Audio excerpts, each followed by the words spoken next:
Mental health అంటే ఈ candidate ఇట్లా ఉన్నాడు, ఈ క్యాండిడేట్ కరెక్ట్ ఉన్నాడు, ఈ క్యాండిడేట్ పోతాడేమో చిన్న ఒక డ్రగ్ ప్యాకెట్ కోసము ముగ్గురు దగ్గర వాడు చంపేసి, ఇది ఏదో ఒక రకంగా ఒక డోపమైన్ కిక్కింగ్ మాత్రం చేస్తుంది మనిషికి. ఎవరితో కలవడానికి ఇష్టపడకపోవడము, ఫెయిల్యూర్ అవ్వడం, సరే ఉండడము, ఒక తనలో తను మాట్లాడుకోవటం, తనలో తను నవ్వుకోవడము, చనిపోతే బాగుండు, ఇంకా ఎందుకు బ్రతకాలి బ్రతుకు, అలాంటి ఎక్స్ప్రెస్ చేయడము. ఈ గ్రావిటీ ఇప్పుడు ఎక్కడ దాకా అంటారు మా ఎర్రగడ్డ మెడికల్ హాస్పిటల్లో మేము పీజీ అంటే 10 years back per day OP మాకు ఒక 300 వచ్చి 600 దాకా వస్తారు. ఆల్కహాల్ వరకు ఉండేది ఇంతకు ముందు, ఇప్పుడు కెనాబిస్ బాగా ఎక్కువైంది.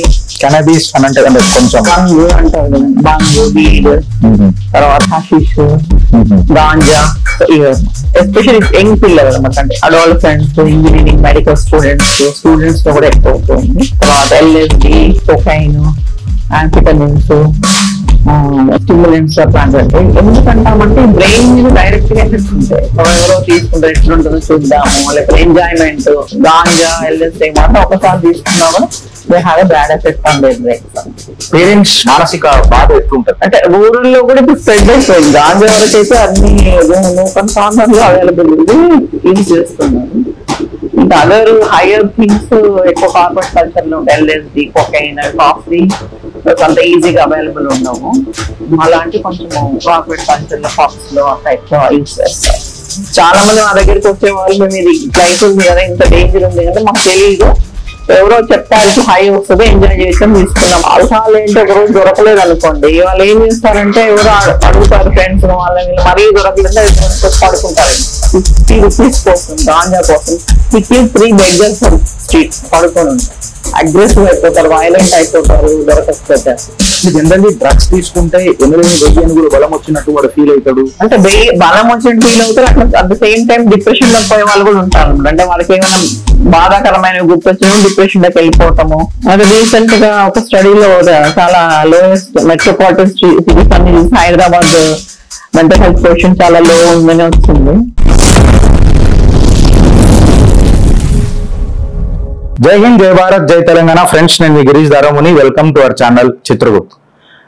ఫ్రెండ్స్, ఇయాలటి ఈ పోడ్కాస్ట్ నేను ప్రామిస్ చేస్తున్నా, ఇది ఎండ్ అయ్యే వరకు, ఈ పోడ్కాస్ట్ ఎండ్ అయ్యే వరకు ఖచ్చితంగా తల్లిదండ్రులకు బాధ్యత, ఇన్ఫాక్ట్ సొసైటీ పట్ల ఒక అవేర్నెస్, ఎస్పెషలీ మెంటల్ అవేర్నెస్ అని చెప్పి ఏదైతే మనకు కనబడని మానసిక రోగం ఏదైతే ఉన్నదో, మనం అందరం అనుకుంటాం మనం చాలా మంచిగా ఉన్నామనని. ఇది మన లోపల నుంచి ఏదైతే మనల్ని మింగుతుంది చూడండి, దీని మీద ఒక డీటెయిల్డ్ చర్చ ఈరోజు మనం ఈ పోడ్కాస్ట్ లో చూస్తాం. ఒక సర్వే 2015-16 లో ఒక సర్వే చేస్తే almost 10.6% of the Indians mental illness కి గురవుతున్నారంటే మీరు నమ్ముతారా? అందులో 13.7% యాక్టివ్ కేసెస్ ఉన్నాయి. ఈ డేటా అబ్స్ట్రాక్ట్ నేను కేవలం 2015 and 16 మట్టుకే తీసుకొని మాట్లాడుతున్నా. దాన్ని కొంచెం మనం ఒక అడిగేసి ముందుకు పెట్టి చూస్తే 2022 సైంటిఫిక్ స్టడీ రిపోర్ట్స్ తీసుకొని మనం చూస్తే, సైంటిఫిక్ రిపోర్ట్ స్టడీ తీసుకొని చూస్తే విద్యార్థులల్లా ఒక కని విని ఎరగని ఘట్టం కనిపిస్తుంది, మనకు బాధేస్తుంది, మన బాధ్యత గుర్తు చేస్తుంది. 27% మంది డిప్రెషన్లు ఉన్నారు, 26% మంది యాంగ్జైటీ డిజార్డర్స్ కి గురవుతున్నారు. అట్లా ఇక చెప్పుకుంటూ పోతే నిజంగా చెప్పాలనంటే బాధేస్తుంది. ఇది ఆ ప్రతి తల్లిదండ్రులను కనెక్ట్ చేస్తుంది ఎవరైతే ఇది ఎక్స్పీరియన్స్ చేస్తున్నారో, ప్రతి గుండెను కనెక్ట్ చేస్తుంది ఎవరైతే ఈ బాధ పడుతున్నారో. ఇన్ఫాక్ట్ స్టూడెంట్ సూసైడ్స్ ఏవైతే ఉన్నాయో almost 32%. Data abstract 2017 and 22 data abstract తీసుకొని చూస్తే స్టూడెంట్ సూసైడ్స్ ఏవైతే ఉన్నాయో 32% దాకా పోతున్నాయి అని అంటే ఈ ముద్ద ఏదో ఆషామాషి ముద్ద కాదు. దీని మీద చర్చ అవసరమా లేదా అని ఆలోచిస్తుంటే దీని మీద డీటెయిల్ గా డిస్కస్ చేయడానికి ఒక సబ్జెక్ట్ మ్యాటర్ ఎక్స్పర్ట్ కావాలి, హ్యాండ్స్ ఆన్ ఎక్స్పీరియన్స్ ఉండాలి విద్యార్థులది ఎస్పెషలీ, అండ్ ఆల్సో వాళ్ళని కంట్రోల్ చేసే తల్లిదండ్రులు అండ్ ఇన్స్టిట్యూషన్స్, వీటన్నిటి మీద నడిపించే ఒక ప్రాక్టికల్ సినారియో మేధాశక్తి ఉండాలి, అన్నిటికంటే ఎక్కువ ఓపిక ఉండాలి.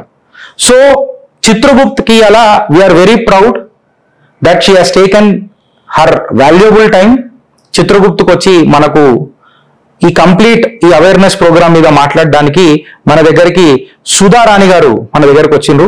నమస్తే సుధారాణి గారు. సుధారాణి గారి గురించి చెప్పాలనంటే she is a professor and HOD of psychiatry in Osmania medical college. తను ఎంబీబీఎస్ కర్నూలు మెడికల్ కాలేజ్ నుంచి చేసిండ్రు. జస్ట్ కేవలం ఎంబీబీఎస్ చేయడం ఆర్ ఎండి చేయడమే కాకుండా ఒక 15 to 16 పబ్లికేషన్స్ కి తను గైడ్ లాగా పనిచేసిండ్రు. అండ్ మోర్ ఓవర్ 10 జర్నల్స్ కి కూడా తను ఇంకా హెల్ప్ చేస్తూనే ఉన్నారు అని చెప్పి వారు మాట్లాడిండ్రు. ఇన్ఫాక్ట్ కేవలం తన ప్రాక్టీసే కాకుండా ఎన్నో అవేర్నెస్ ప్రోగ్రాంలలో పార్టిసిపేట్ అవుతూ 35 ఏళ్ళ హ్యాండ్స్ ఆన్ సర్వీస్ ఎక్స్పీరియన్స్ ఉన్న సుధారాణి గారు ఇలా మన ముందున్నారు. థ్యాంక్ యూ మ్యామ్, మీరు టైం తీసుకొని మా దగ్గరకు వచ్చిండ్రు. So let us start the podcast. Ma'am, అసలు ఈ మెంటల్ హెల్త్ అంటే ఏంది, బేసిక్స్ అసలు ఏంది, ఈ బేసిక్స్ నుంచి స్టార్ట్ చేద్దామని అన్నది మా ఆశ. మెంటల్ హెల్త్ అంటే WHO వరల్డ్ హెల్త్ ఆర్గనైజేషన్ ఉంది కదా, అది ప్రపంచ ఆరోగ్య సంస్థ డిస్క్రైబ్ చేసిన దాని ప్రకారం ఒక వ్యక్తికి మెంటల్ హెల్త్ ఉంది అని చెప్తే he should know his abilities and he has to use to the fullest extent and he has to capacity to deal with the daily ongoing stressors and lead a productive life and should be useful to the community. అంటే ఒక వ్యక్తి తనలో ఉన్న ప్రతిభను గుర్తించి దాన్ని full గా use చేసుకోవాలి. At the same time day to day లో వచ్చే కోపింగ్ స్ట్రెస్ మంచిగా మేనేజ్ చేసుకుంటూ తను ప్రొడక్టివ్ గా ఉండాలి. అప్పుడు సొసైటీకి ఉపయోగపడాలి. దట్ ఈస్ మెంటల్ హెల్త్ అనమాట యాజ్ పర్ థింగ్. అంటే ఒక వ్యక్తి తన ఆలోచన పరంగా కానీ, థింకింగ్ ప్రాసెస్ లో కానీ, బిహేవియర్ విధంగా కానీ, ఎమోషనల్ గా కానీ, he's leading his life he should not cause distress to self and to the others. So that is mental health.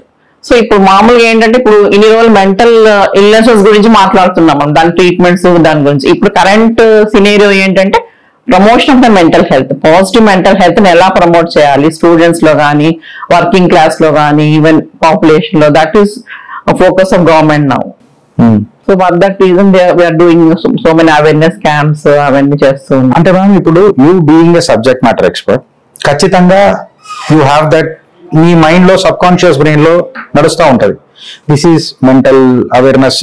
ఈ క్యాండిడేట్ ఇట్లున్నాడు, ఈ క్యాండిడేట్ కరెక్ట్ ఉన్నాడు, ఈ క్యాండిడేట్ పోతాడేమో. ఒకటి సబ్జెక్టివ్ రిఫరెన్స్ మీ సబ్ కాన్షియస్ బ్రెయిన్ లో ఉంటుంది. ఒక సామాన్య వ్యక్తులకు నాలాగా, ఒక తల్లిదండ్రులాగా అడుగుతున్నా నేను, ఒక 2 కూతుర్లకు ఆమె father to my children. So obviously నాకు కూడా ఉంటది. అండ్ మోర్ ఓవర్ నేను కూడా ఎప్పుడైతే జనాలను కలుద్దామని అనుకుంటే నాకు తెలియాలని అనుకుంటా. సో ఎట్లా కనిపిస్తుంది, ఈ సిమ్టమ్స్ ఏ రకంగా కనిపిస్తాయి? Symptoms common man perspective, common man గా చూడాలంటే మామూలు బాగా యాక్టివ్ గా ఉన్న వాళ్ళు సడన్ గా విత్డ్రా అయిపోవడం, ఎవరితో కలవడానికి ఇష్టపడకపోవడము, పనిలో శ్రద్ధ తగ్గిపోవడము, స్టూడెంట్స్ కి అయితే అకాడమిక్ గా సడన్ గా ఫెయిల్యూర్ అవ్వడం, డ్రాప్ అయిపోవడం. అంటే అంతకుముందు బాగా చదివే వాళ్ళు సడన్ గా చదువు పట్ల శ్రద్ధ వహించకపోవడం, లేకుంటే గ్రేడ్స్ తగ్గిపోవటము, తర్వాత ఒక్కరే ఉండడము, తనలో తను మాట్లాడుకోవటము, తనలో తను నవ్వుకోవడము, ఎవరితో కూడా ఇంటరాక్ట్ అవ్వకుండా ఉండటము, రిపీటెడ్ గా హెల్ప్లెస్నెస్ ఎక్స్ప్రెస్ చేసి చనిపోతే బాగుండు, ఇంకా ఎందుకు బ్రతుకు అలాంటివి ఎక్స్ప్రెస్ చేయడము, లేకపోతే ఎక్కువ ఆందోళనకు గురి అవ్వడం. ప్రతి చిన్న విషయానికి ఆందోళనకు గురి అవుతుంటాను. మార్నింగ్ లేచిన తర్వాత నుంచి ప్రతి పనిలో అమ్మ నేను చేయగలనో లేదో, అమ్మ నా వల్ల అవుతుందో లేదో అని చెప్పి కొన్నింటిని అవాయిడ్ చేయడం ఆ భయంతో. సో అంటే వాళ్ళ డే టు డే లైఫ్ కి అది ఇంటర్ఫియర్ అవుతూ ఉంటుంది. అంటే వాళ్ళ అకాడమిక్స్ లో అన్నా ఇంటర్ఫియర్ అవుతుంటుంది, చదువు పరంగా, లేదు డే టు డే లైఫ్ లో వర్క్ పరంగా ఇంటర్ఫియర్ అవ్వచ్చు, లేకపోతే రిలేషన్ పరంగా. సో ఎప్పుడైతే వీళ్ళు ఈ యాంగ్జైటీ, డిప్రెషన్ ఇట్లాంటివి ఉన్నప్పుడు ఎవరితో మాట్లాడరు, ఏమైనా పలకరిస్తే కసిరేసుకుంటుంటారు. దానివల్ల ఈ రిలేషన్షిప్స్ దెబ్బతింటూ ఉంటారు. సో ఈ రిలేషన్షిప్స్ మంచిగా మెయింటైన్ చేయలేకపోవడము. So especially adolescent children, parents కి అడాలసెంట్స్ చాలా టర్మాయిల్ ఉంటుంది అనమాట. వీళ్ళు ఒకటి చెప్తుంటారు, వాళ్ళు ఒకటి చెప్తుంటారు. ఆ relationship issues, wife and husband మధ్య రిలేషన్షిప్ ఇష్యూస్, ఇవన్నీ కూడా ట్రీటబుల్ కండిషన్స్ అనమాట. ఎందుకు అలా జరుగుతుంది వాళ్ళకు అంటే అవగాహన, అంటే సంథింగ్ అడ్జస్టబిలిటీ లేదు, లేకపోతే there is some problem in the neurotransmitters, brain లో కొంచెం తేడాలు ఉండడం వల్ల విపరీతమైన మన మెంటల్ ఇష్యూస్ లైక్ అంటే స్కిజోఫ్రీనియా, బైపోలర్ అలాంటి క్లియర్ కట్ గా మనకు కొన్ని న్యూరోబయాలజికల్ బేసిస్ ఉందన్నమాట. ఆ neurotransmitter change, hormonal changes అవన్నీ ఉండడం వల్ల ఆ థాట్ ప్రాసెస్ లో చేంజెస్ రావడము అలా జరుగుతుంది. సో ఈ లక్షణాలు ఏమున్నా కూడా సడన్ గా ఒక మనిషి ప్రవర్తనలో మార్పు రావటము, లేకుంటే అతని యొక్క ఆలోచన శక్తి చేంజ్ అవటము, లేకపోతే చాలా అగ్రెసివ్ గా అవడము, లేకపోతే చాలా సబ్మిసివ్ గా అయిపోవడం. సో ఇట్లాంటి ఏదైనా సరే నార్మల్ గా ఒక పర్సన్ ఉన్నాడు, వాళ్ళు ఏమంటే సడన్ గా చేంజ్ వచ్చిందంటే we should consult psychiatrist. Any sudden change, sudden or gradual, అంటే ఆయన ప్రవర్తన రొటీన్ గా అతను ఒక రకంగా ఉండేవాడు, సడన్ గా స్లోగా అట్లా ఒక చేంజ్ వచ్చింది అంటే ఎందుకు వచ్చింది అన్నది మనం తప్పకుండా సైకియాట్రిస్ట్ దగ్గర పోయి చూపించుకోవాల్సి వస్తుంది. Ma'am as a practising doctor ఇప్పటిదాకా మనం ఒక రిపోర్ట్ చూసినాం 2015-16 or to that matter 2021-22 abstract report of study. ఇదంతా చూస్తే 10.6 మంది దీనికి ఎఫెక్ట్ అయిందని, 13.7 యాక్టివ్ కేసెస్ ఉన్నాయని, 26% ఆఫ్ ది స్టూడెంట్స్ 27% డిప్రెషన్లు ఉన్నారని, 26% సమ్ యాంగ్జైటీ డిజార్డర్స్ అని. ఈ గ్రావిటీ ఇప్పుడు ఎక్కడ దాకా ఉన్నది అంటారు మ్యామ్? అంటే ఎగ్జాక్ట్ గా I'm not asking from global perspective. మీరు ఇప్పుడు చూస్తా ఉన్నారు Hyderabad or Telangana or India comparative studies మీరు చేస్తూ ఉంటారు, you might be attending many seminars. అంటే ఈ పద్ధతులు అయితే చాలా ర్యాపిడ్ గా ఇంక్రీజ్ అవుతున్నాయి సైకలాజికల్ డిజార్డర్స్. అంటే మాకు ఎర్రగడ్డ మెంటల్ హాస్పిటల్లో మేము పీజీ అంటే ఒక 10 years back per day OP మాకు ఒక 200-300 వస్తే ఇప్పుడు 600 దాకా వస్తారు ఒక రోజు ఓపీ. ఇల్ పర్సన్స్ అంటే మెయిన్ ఎస్పెషల్లీ సబ్స్టెన్స్ అబ్యూస్ చాలా పెరిగిపోయింది. అంటే మ్యామ్ సబ్స్టెన్స్ అబ్యూస్ అంటే ఆల్కహాల్, నికోటిన్, క్యానాబిస్, ఇంకా అంటే ఆల్కహాల్ వరకు ఉండేది ఇంతకు ముందు, ఇప్పుడు కెనాబిస్ బాగా ఎక్కువైంది. కెనాబిస్ అని అంటే కొంచెం బంగ్ అంటారు కదా, బంగ్, బీడ్, తర్వాత హషిష్, గాంజా, సో ఇవన్నమాట. సో అది ఎక్కువ అయింది ఎస్పెషల్లీ యంగ్ పిల్లలు అనమాట, అంటే అడాలసెంట్స్, ఇంజనీరింగ్, మెడికల్ స్టూడెంట్స్ లో కూడా ఎక్కువ అవుతుంది. సో ప్రాబ్లం ఏమంటే అడాలసెంట్ లో స్టార్ట్ చేయటం వలన మామూలుగా మనకు బ్రెయిన్ గ్రో అయినప్పుడు పుట్టినాక గ్రో అవుతూ ఉంటుంది. అడాలసెంట్ లో హార్మోనల్ చేంజెస్ వస్తాయి. వచ్చినప్పుడు ఏమంటే ప్రూనింగ్ ఆఫ్ ద బ్రెయిన్ అవుతుంది. ప్రూనింగ్ ఆఫ్ బ్రెయిన్ అంటే ఆ బ్రెయిన్ లో ఒక మన నర్వ్స్ అనేవి రీఆర్గనైజ్ అవుతాయి అనమాట. రీఆర్గనైజ్ అయ్యి మామూలు అడాలసెంట్ పీరియడ్ లో ఏంటి, that is the transition period, children నుంచి అడల్ట్ అవుతాం. సో అప్పుడు ఆ ఏజ్ లో మనకు చాలా స్కిల్స్ చేసుకోవాలి. మనకంటే ఒక సోషల్ స్కిల్స్, ఎలా మనము చుట్టుపక్కల వాళ్ళతోటి రిలేషన్ ఎలా ఏర్పరచుకోవాలి, మనం ఎమోషన్స్ ఎలా రెగ్యులేట్ చేసుకోవాలి, తర్వాత రిలేషన్షిప్ ఎలా ఎస్టాబ్లిష్ చేసుకోవాలి, కెరీర్ ఎలా ప్లాన్ చేసుకోవాలి, ఇవన్నీ ఆ టైంలోనే వస్తాయి అనమాట. వాళ్ళకి బాగా టర్మాయిల్ ఉంటుంది, ఒక పక్క పెరుగుతూ అంటే అడల్ట్ అవుతూ ఉంటారు. ఇవన్నీ నేర్చుకున్నప్పుడే వాళ్ళు పర్ఫెక్ట్ అడల్ట్ అవుతారు ఫ్యూచర్ లో. సో ఆ టైంలో వాళ్ళకు ఎక్కువ స్ట్రెస్సెస్ అవన్నీ ఏర్పడుతూ ఉంటాం. సో ఆ టైంలో వాళ్ళు ఎక్కువ గురవుతారు. సో ఈ న్యూరల్ నర్వ్స్ కూడా అప్పుడు ప్రూనింగ్ అవుతాయండి. ప్రూనింగ్ అయినప్పుడు మనకి ఏవైతే అవసరమో హెల్దీగా ఏవో ఉంటే అవి డెవలప్ అవుతుంటాయి, ఏవైతే అన్నెసరీగా అవన్నీ ఎలిమినేట్ అయిపోతాయి బ్రెయిన్ లో. సో ఆ టైంలో ఈ సబ్స్టెన్సెస్ తీసుకోవడం అనండి సైకో యాక్టివ్ సబ్స్టెన్స్ అంట వీటన్ని, ఆల్కహాల్, నికోటిన్, గాంజా, తర్వాత LSD, కొకైన్, యాంఫిటమిన్స్, స్టిమ్యులెంట్స్ అట్లాంటివన్నీ. ఎందుకంటామంటే ఈ బ్రెయిన్ మీద డైరెక్ట్ గా ఎఫెక్ట్ ఉంటాయి. సో ఈ అంటే ఆల్కహాల్ ఏంటి కొన్ని రోజులు తీసుకున్న తర్వాత డెఫినెట్ గా బ్రెయిన్ మీద ఎఫెక్ట్ చూపిస్తాయి. ఈ గాంజా ఇలాంటివి ఏమంటే సమ్టైమ్ ఒక్క డోస్ ఒకసారి, అంటే వల్నరబుల్ పేషెంట్స్ లో కొంతమంది డెలికేట్ గా ఉండొచ్చు, నర్వస్ సిస్టమ్ ఒకసారి తీసుకున్నా కూడా మేజర్ సైకాట్రిక్ ఇల్నెస్ వస్తే పర్మనెంట్ గా ఉంటాయి. మానేసినాక కూడా మళ్ళీ వాళ్ళు ఇంప్రూవ్ ఏమవ్వరు. సో ఆ డేంజర్ ఉంటున్నాం. ఈ అడాలసెంట్ పీరియడ్ లో ఎప్పుడైతే ప్రూనింగ్ అవుతుంటుందో బ్రెయిన్ రీఆర్గనైజ్ అవుతున్నప్పుడు దాని మీద దీని ఎఫెక్ట్ పడినప్పుడు ఆ డేంజర్ ఎక్కువ ఉంటుంది. అదే మెచ్యూర్ పర్సన్ ఒక 30-40 years అయిన తర్వాత మనకు 25 years మెచ్యూరిటీ వస్తుంది, brain maturity. So 30-40 years settle అయిన తర్వాత అప్పుడు చిన్నగా స్టార్ట్ చేస్తే అప్పుడు బ్రెయిన్ మీద ఎఫెక్ట్ కంటే ఈ అడాలసెంట్ లో వాడిన వాళ్ళ మీద బ్రెయిన్ నెగిటివ్ ఎఫెక్ట్ చాలా ఎక్కువ ఉంటుంది. బట్ అన్ఫార్చునేట్ థింగ్ ఏమంటే ఎక్కువ స్టార్ట్ చేసేది ఆ ఏజ్ లోనే పిల్లలు. ఏమంటే వాళ్ళకి ఎక్స్పెరిమెంటేషన్, ఎవరో తీసుకుంటారు ఎట్లుంటుందో చూద్దాము, లేకపోతే ఎంజాయ్మెంట్, తర్వాత పార్టీస్, ఫ్రెండ్స్. సో ఆ టైంలో ఎక్కువ అంటే ఎప్పుడు అకేషనల్ గా తీసుకుంటే పర్లేదు, కానీ ఎస్పెషల్లీ ఇవి మాత్రం ఈ గాంజా, LSD మాత్రం ఒకసారి తీసుకున్నా కూడా they have a bad effect on their brains అన్నమాట. జనరల్ గా మ్యామ్ ఐ మీన్ కొంచెం క్యూరియాసిటీతో అడుగుతున్నా as a parent to kids. Parents కుతూహలం అంటే అలా మానసిక బాధ ఎట్లుంటది ఇప్పుడు ఇది వచ్చినప్పుడు పిల్లలకు వస్తాయి?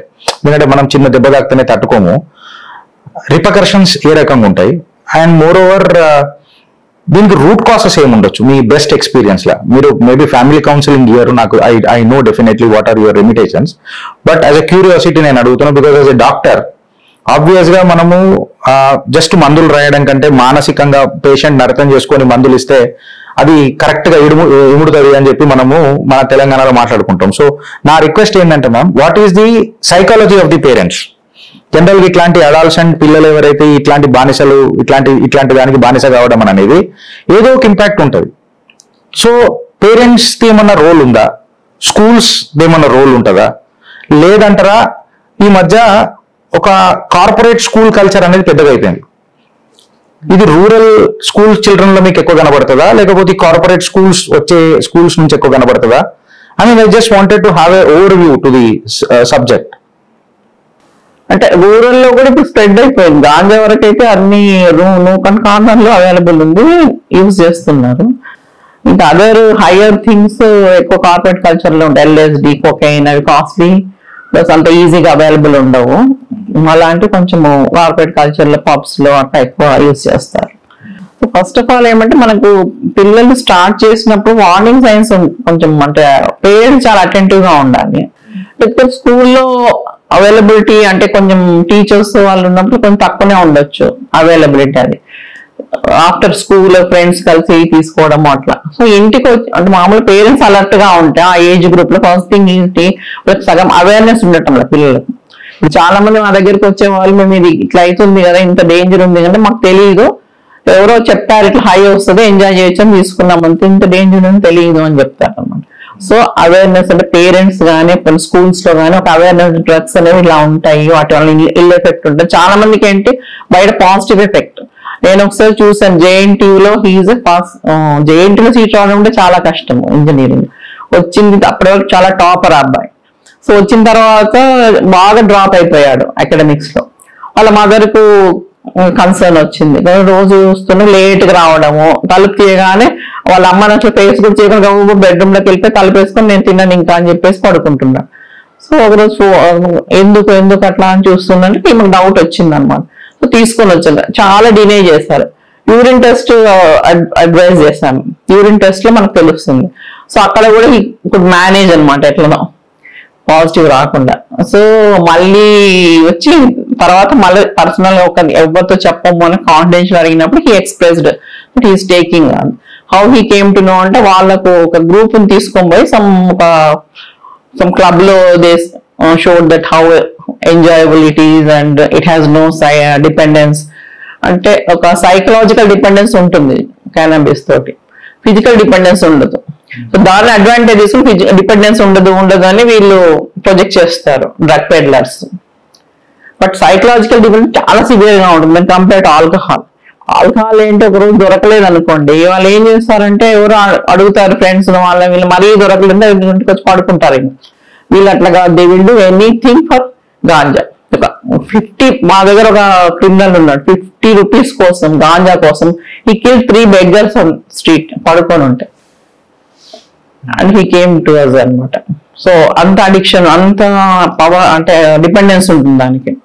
అగ్రెసివ్ అయిపోతారు, వైలెంట్ అయిపోతారు దొరకకపోతే. అట్లా ఆల్కహాల్ అంత వైలెన్స్ అది ఉండదు కంపేర్ అనమాట. సో జనరల్ గా మ్యామ్ అంటే క్యూరియాసిటీతో అడుగుతున్నా, ఇప్పుడు మనం ఒక ఆల్కహాల్ తీసుకుంటే వి కన్జ్యూమ్ ఆల్కహాల్, స్మెల్ అనేది చాలా సర్వసాధారణం. But when we go for this synthetic drugs or narcotics or గంజాయి అంటే కూడా కొంచెం స్మెల్ వస్తుంది, if I'm not wrong. But ఈ సింథటిక్ డ్రగ్స్ కి అయితే స్మెల్ కూడా ఉండదు. Then how do the parents అంటే మెయిన్ అది వాళ్ళ డ్రాప్ ఇన్ అకాడమిక్స్ కొంచెం చూసుకో, మెయిన్ బాగా డ్రాప్ అయిపోతుంది. అంటే చదువులో బాగా కాన్సన్ట్రేషన్ అవన్నీ చేయలేరు, ఫోకసింగ్ అది పడిపోతారు వాళ్ళు. దే విల్ ఈ మదర్ తీసుకొని వచ్చారు కదా ఆమె, ఆ తర్వాత హీ కుడ్ అంటే improve from. Once we explain about this ఇది ఎంత బ్యాడ్ హెల్త్ కి అని చెప్తే immediately come out of it. Because it అతనికి తెలియదు దానివల్ల అంత బ్యాడ్ ఎఫెక్ట్స్ ఉన్నాయి. అందరూ సరదాగా ఏదో బాగుంటుంది డిపెండెన్స్ ఉండదు అన్నారని తీసుకున్నారు. ఒకటి ఇప్పుడు గాంజాకి అయితే కొంచెం కళ్ళు ఎర్రబట్టము అలా ఉంటుంది, స్మెల్ రావడం అట్లా ఉంటుంది. సో యూజువల్ గా వాళ్ళ రొటీన్ కూడా మారిపోతుంది, కొంచెం లేట్ గా ఇంటికి రావటము గిల్ట్ ఉంటుంది వాళ్ళకి, కొంచెం ఫేస్ చేయాలంటే పేరెంట్స్ కొంచెం వాళ్ళు అవాయిడ్ చేయటము. ఇలాంటివన్నీ ఎక్కువ ఫ్రెండ్స్ గ్రూప్ అవ్వడము, ఫ్రెండ్స్ వచ్చి ఇంకొక అబ్బాయికి ఏంటి చాలా middle class, lower middle class అనమాట. మాటికి ఫ్రెండ్స్ పెద్ద పెద్ద కాలంలో వచ్చి తీసుకుపోతున్నారు. సో వాళ్ళ మదర్ కి డౌట్ వచ్చింది, ఎందుకంత వాళ్ళందరూ ఫ్రెండ్స్ అయ్యారు ఈయనకు అని గట్టిగా సెర్చ్ చేస్తే అవి దొరికాయి జాయింట్స్ అట్లాంటివి.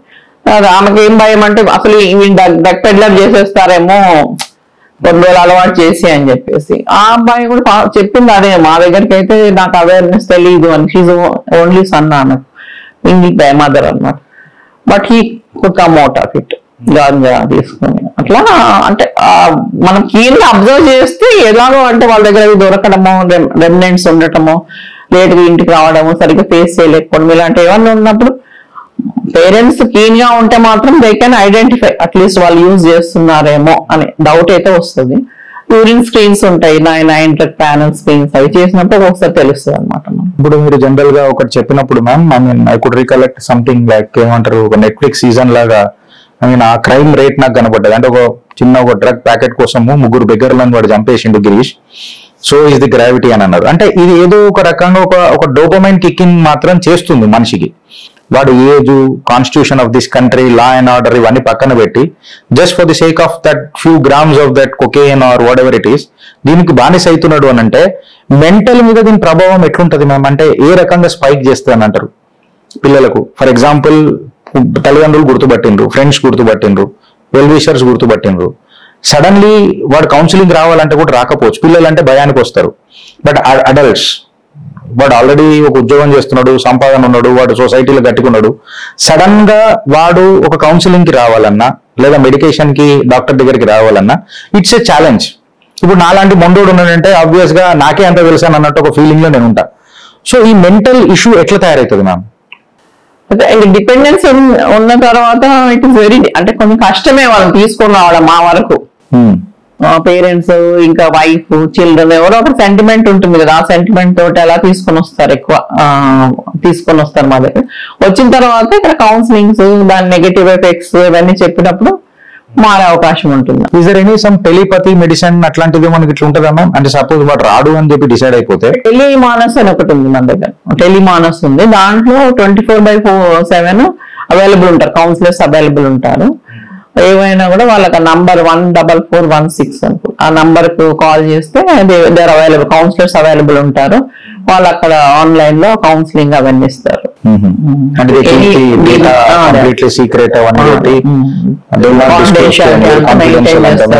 నాట్ ఓన్లీ సబ్స్టెన్స్ అని కాదు, ఏ డిసీజ్ కైనా కూడా వాళ్ళు చూసి కౌన్సిలింగ్ అవన్నీ ఇస్తారు. ఇది జనరల్ గా మెంటల్ ఇంబ్యాలెన్స్ అడాలసెంట్ పిల్లలు మీరు అన్నారు కదా మ్యామ్, ఫ్యూచర్ రిపర్కషన్స్ ఎట్లుంటాయి అంటారు?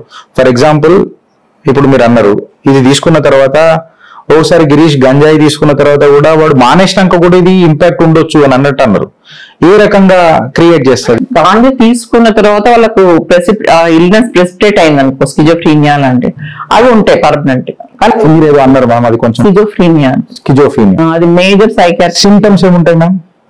అది చాలా అంటే తీవ్రమైన మానసిక సమస్య కింద వస్తుందన్నమాట. దాంట్లో ఏమంటే వాళ్ళ థాట్ ప్రాసెస్ కంప్లీట్ గా ఆల్టర్ అయిపోతూ ఉంటది. అంటే లేనివన్నీ ఊహించుకోవడం, ఎవరో నా వెంట పడుతున్నారు, నన్ను ఎవరు చంపేస్తున్నారేమో అని లేని మాటలు అంటే మాటలు ఏం లేకుండా వాళ్ళకి వినిపిస్తూ ఉంటాయి, మాటలు వినిపిస్తాయి, హాలుసినేషన్స్ అంటారు.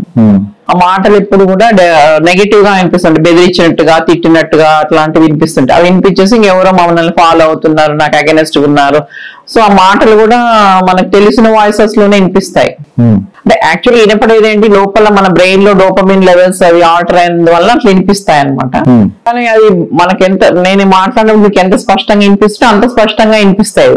కాబట్టి వాళ్ళు రియాలిటీ టచ్ పోద్ది అనమాట, ఏది రియల్లీ అన్రియల్ అన్నది. సో ఆ మాటలు నిజమని భ్రమపడుతుంటారు. మనం చెప్పినప్పుడు ఏమైందంటే ఇంట్లో వాళ్ళ మీద నాకంత అంటే ఆయనకి వినిపిస్తున్నాయి, ఆ పేషెంట్ పాయింట్ ఆఫ్ వ్యూలో అతనికి స్పష్టంగా వినిపిస్తున్నాయి, నమ్ముతున్నాడు. మన జబ్బు వలన వస్తుందంటే అంత నమ్మకం ఎవరికి రాదు కదా, జబ్బుతో అలా మాటలు ఎలా వినిపిస్తాయి అనుకుంటారు, ఒక డిసీజ్ వల్ల అలా వినిపించవు అని అనుకుంటారు. సో ఆ మాటలు వినపడడం వల్ల ఇలాంటి అనుమానాలు వస్తాయి, ఎవరు నా వెంట పడుతున్నారు అట్లా అని. ఒక్కొక్కసారి ఇంకా విపరీతంగా ఉన్నప్పుడు నా మనసులో ఉన్న ఆలోచనలు అందరికి తెలిసిపోతున్నాయి. అంటే ఒక ఈగో బౌండరీస్ పోతాయి, అంటే నేను నువ్వు అనేది, ఎవరో నా మైండ్ లో థాట్స్ పెడుతున్నారు, నా మైండ్ లో థాట్స్ అన్ని తీసేస్తున్నారు, నాకు ఇంక మాట్లాడడానికి ఏమి ఉండటం లేదు. మనసులో ఉన్న ఆలోచనలు అందరికి తెలిసిపోతున్నాయి, ఇంకా అది నాకు తెలిసిన పుస్తకమైన నాకేమీ సీక్రసీ మెయింటైన్ చేయలేకపోతున్నాము. సో ఇలాంటివి జరిగినప్పుడు చాలా డిస్ట్రెస్ వస్తుంది కదా ఎవరికన్నా. మనం అన్ని తెలిసిపోతున్నా బ్రెయిన్ లో ఆలోచనలన్నీ వెళ్ళిపోతున్నాయి అన్నప్పుడు డిస్ట్రెస్ వస్తుంది అనమాట. ఈ స్కిజోఫ్రీనియాలో ఇలాంటివన్నీ ఉంటాయి, హాలుసినేషన్స్, కొంచెం విపరీతమైన థాట్ ప్రాసెస్ అట్లా ఉంటుంది అనమాట. దేవుడు మాతో మాట్లాడారు అనుకోవటము అలాంటివన్నీ ఉంటాయి. సో అలాంటి ఇల్నెస్ ఈ గాంజా వల్ల అంటే అందరికి వస్తుందని కాదు, వల్నరబుల్ పేషెంట్స్ వస్తుంది. వల్నరబుల్ అంటే ఏంటి, ఆల్రెడీ జెనెటిక్ ప్రిడిస్పోజిషన్ ఉంటుంది ఎవరన్నా ఫ్యామిలీలో ఉన్న వాళ్ళకు, లేదంటే చైల్డ్హుడ్ లో చాలా అబ్యూస్ కు గురైన వాళ్ళు, సెక్షువల్ గానీ ఎమోషనల్ గానీ ఫిజికల్ అబ్యూస్ అలా అయినప్పుడు ఏంటి వాళ్ళ నర్వ్స్ చాలా డెలికేట్ గా ఉంటాయి. సో వాళ్ళల్లో అంటే ఈ ఒకసారి 2 సార్లు తీసుకున్నా వచ్చే ఛాన్సెస్ ఉంటాయి అన్నమాట వల్నరబుల్ పేషెంట్స్ లలో. మనం ఇప్పుడు యాజ్ యూ సెడ్ దీనివల్ల హెల్త్ అయితే ఎట్లనో కొంచెం ఇబ్బందిగా అవుతుంది గిరీష్, ఇంబ్యాలెన్స్ కూడా క్రియేట్ అవుతుంది అండ్ దీని మీద ఫ్యూచర్ రిపర్కషన్స్ కూడా మనకు హెల్త్ పరంగా రావచ్చు.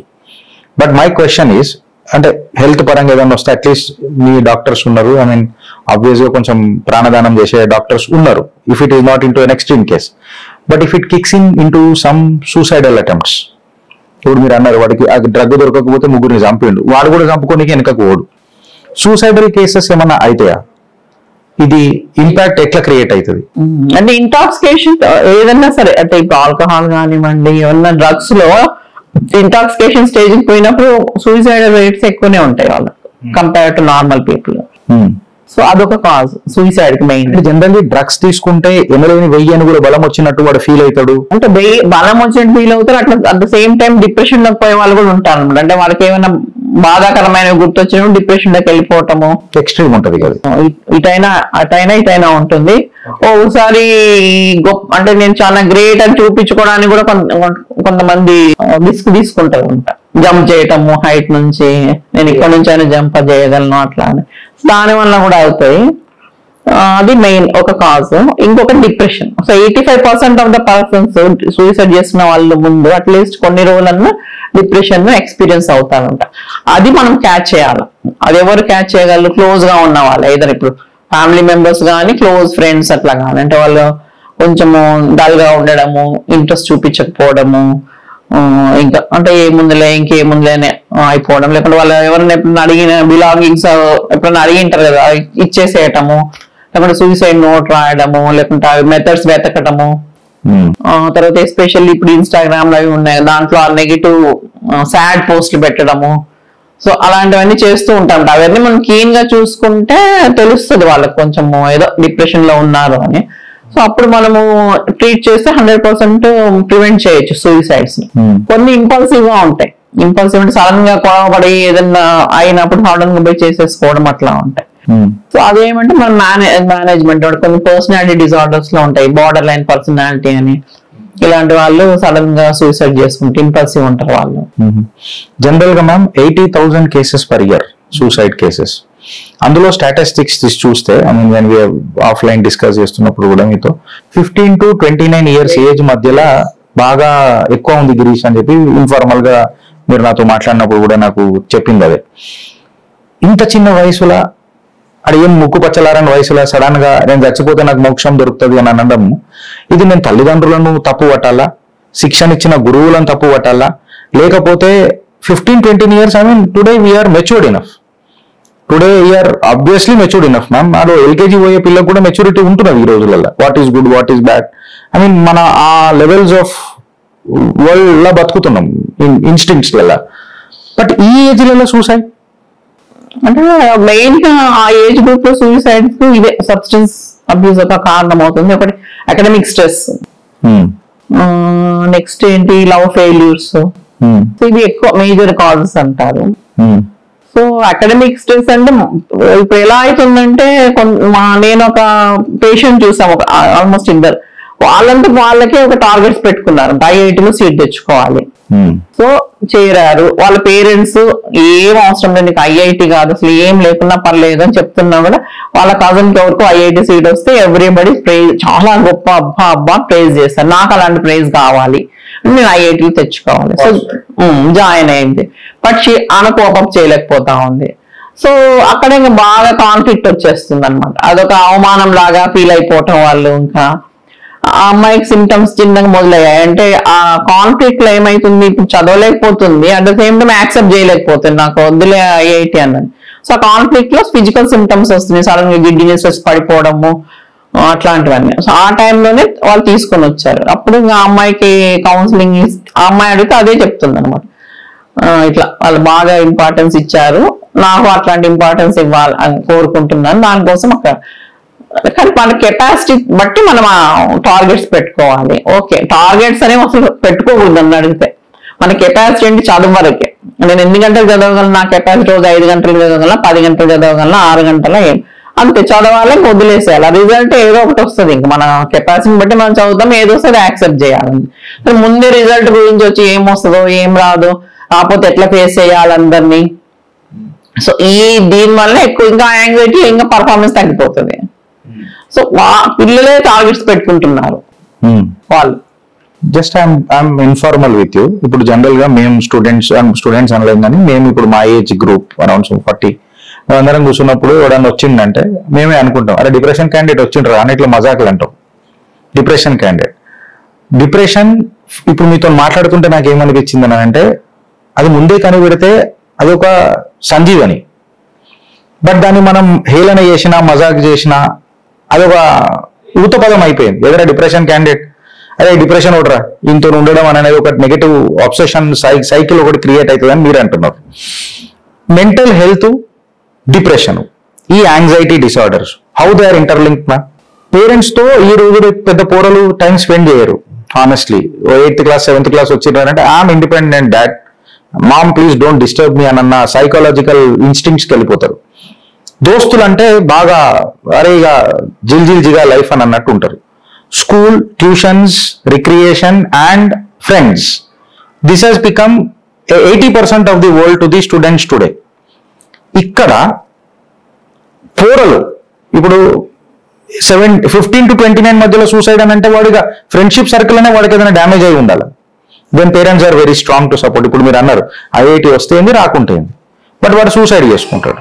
So my request is youth కి కూడా అపార్ట్ ఫ్రమ్ ఎంజాయ్మెంట్ దీన్ని ఎట్లా గుర్తుపట్టాలా, ఈ సైకాలజీని మనం ఎట్లా గుర్తుపట్టి వాళ్ళకి హెల్ప్ చేయాలా అంటే అవేర్నెస్ క్రియేట్ చేయాలి. మేము అంటే రీసెంట్ గా మేము సెకండరీ స్కూల్ ఎడ్యుకేషన్ ప్రోగ్రామ్కి వెళ్ళాను.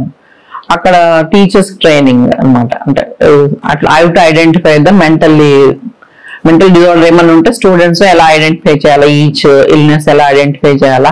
అక్కడ స్కూల్లో ఒక crisis intervention, that is the programme their plan. Crisis intervention team పెట్టుకోవాలి.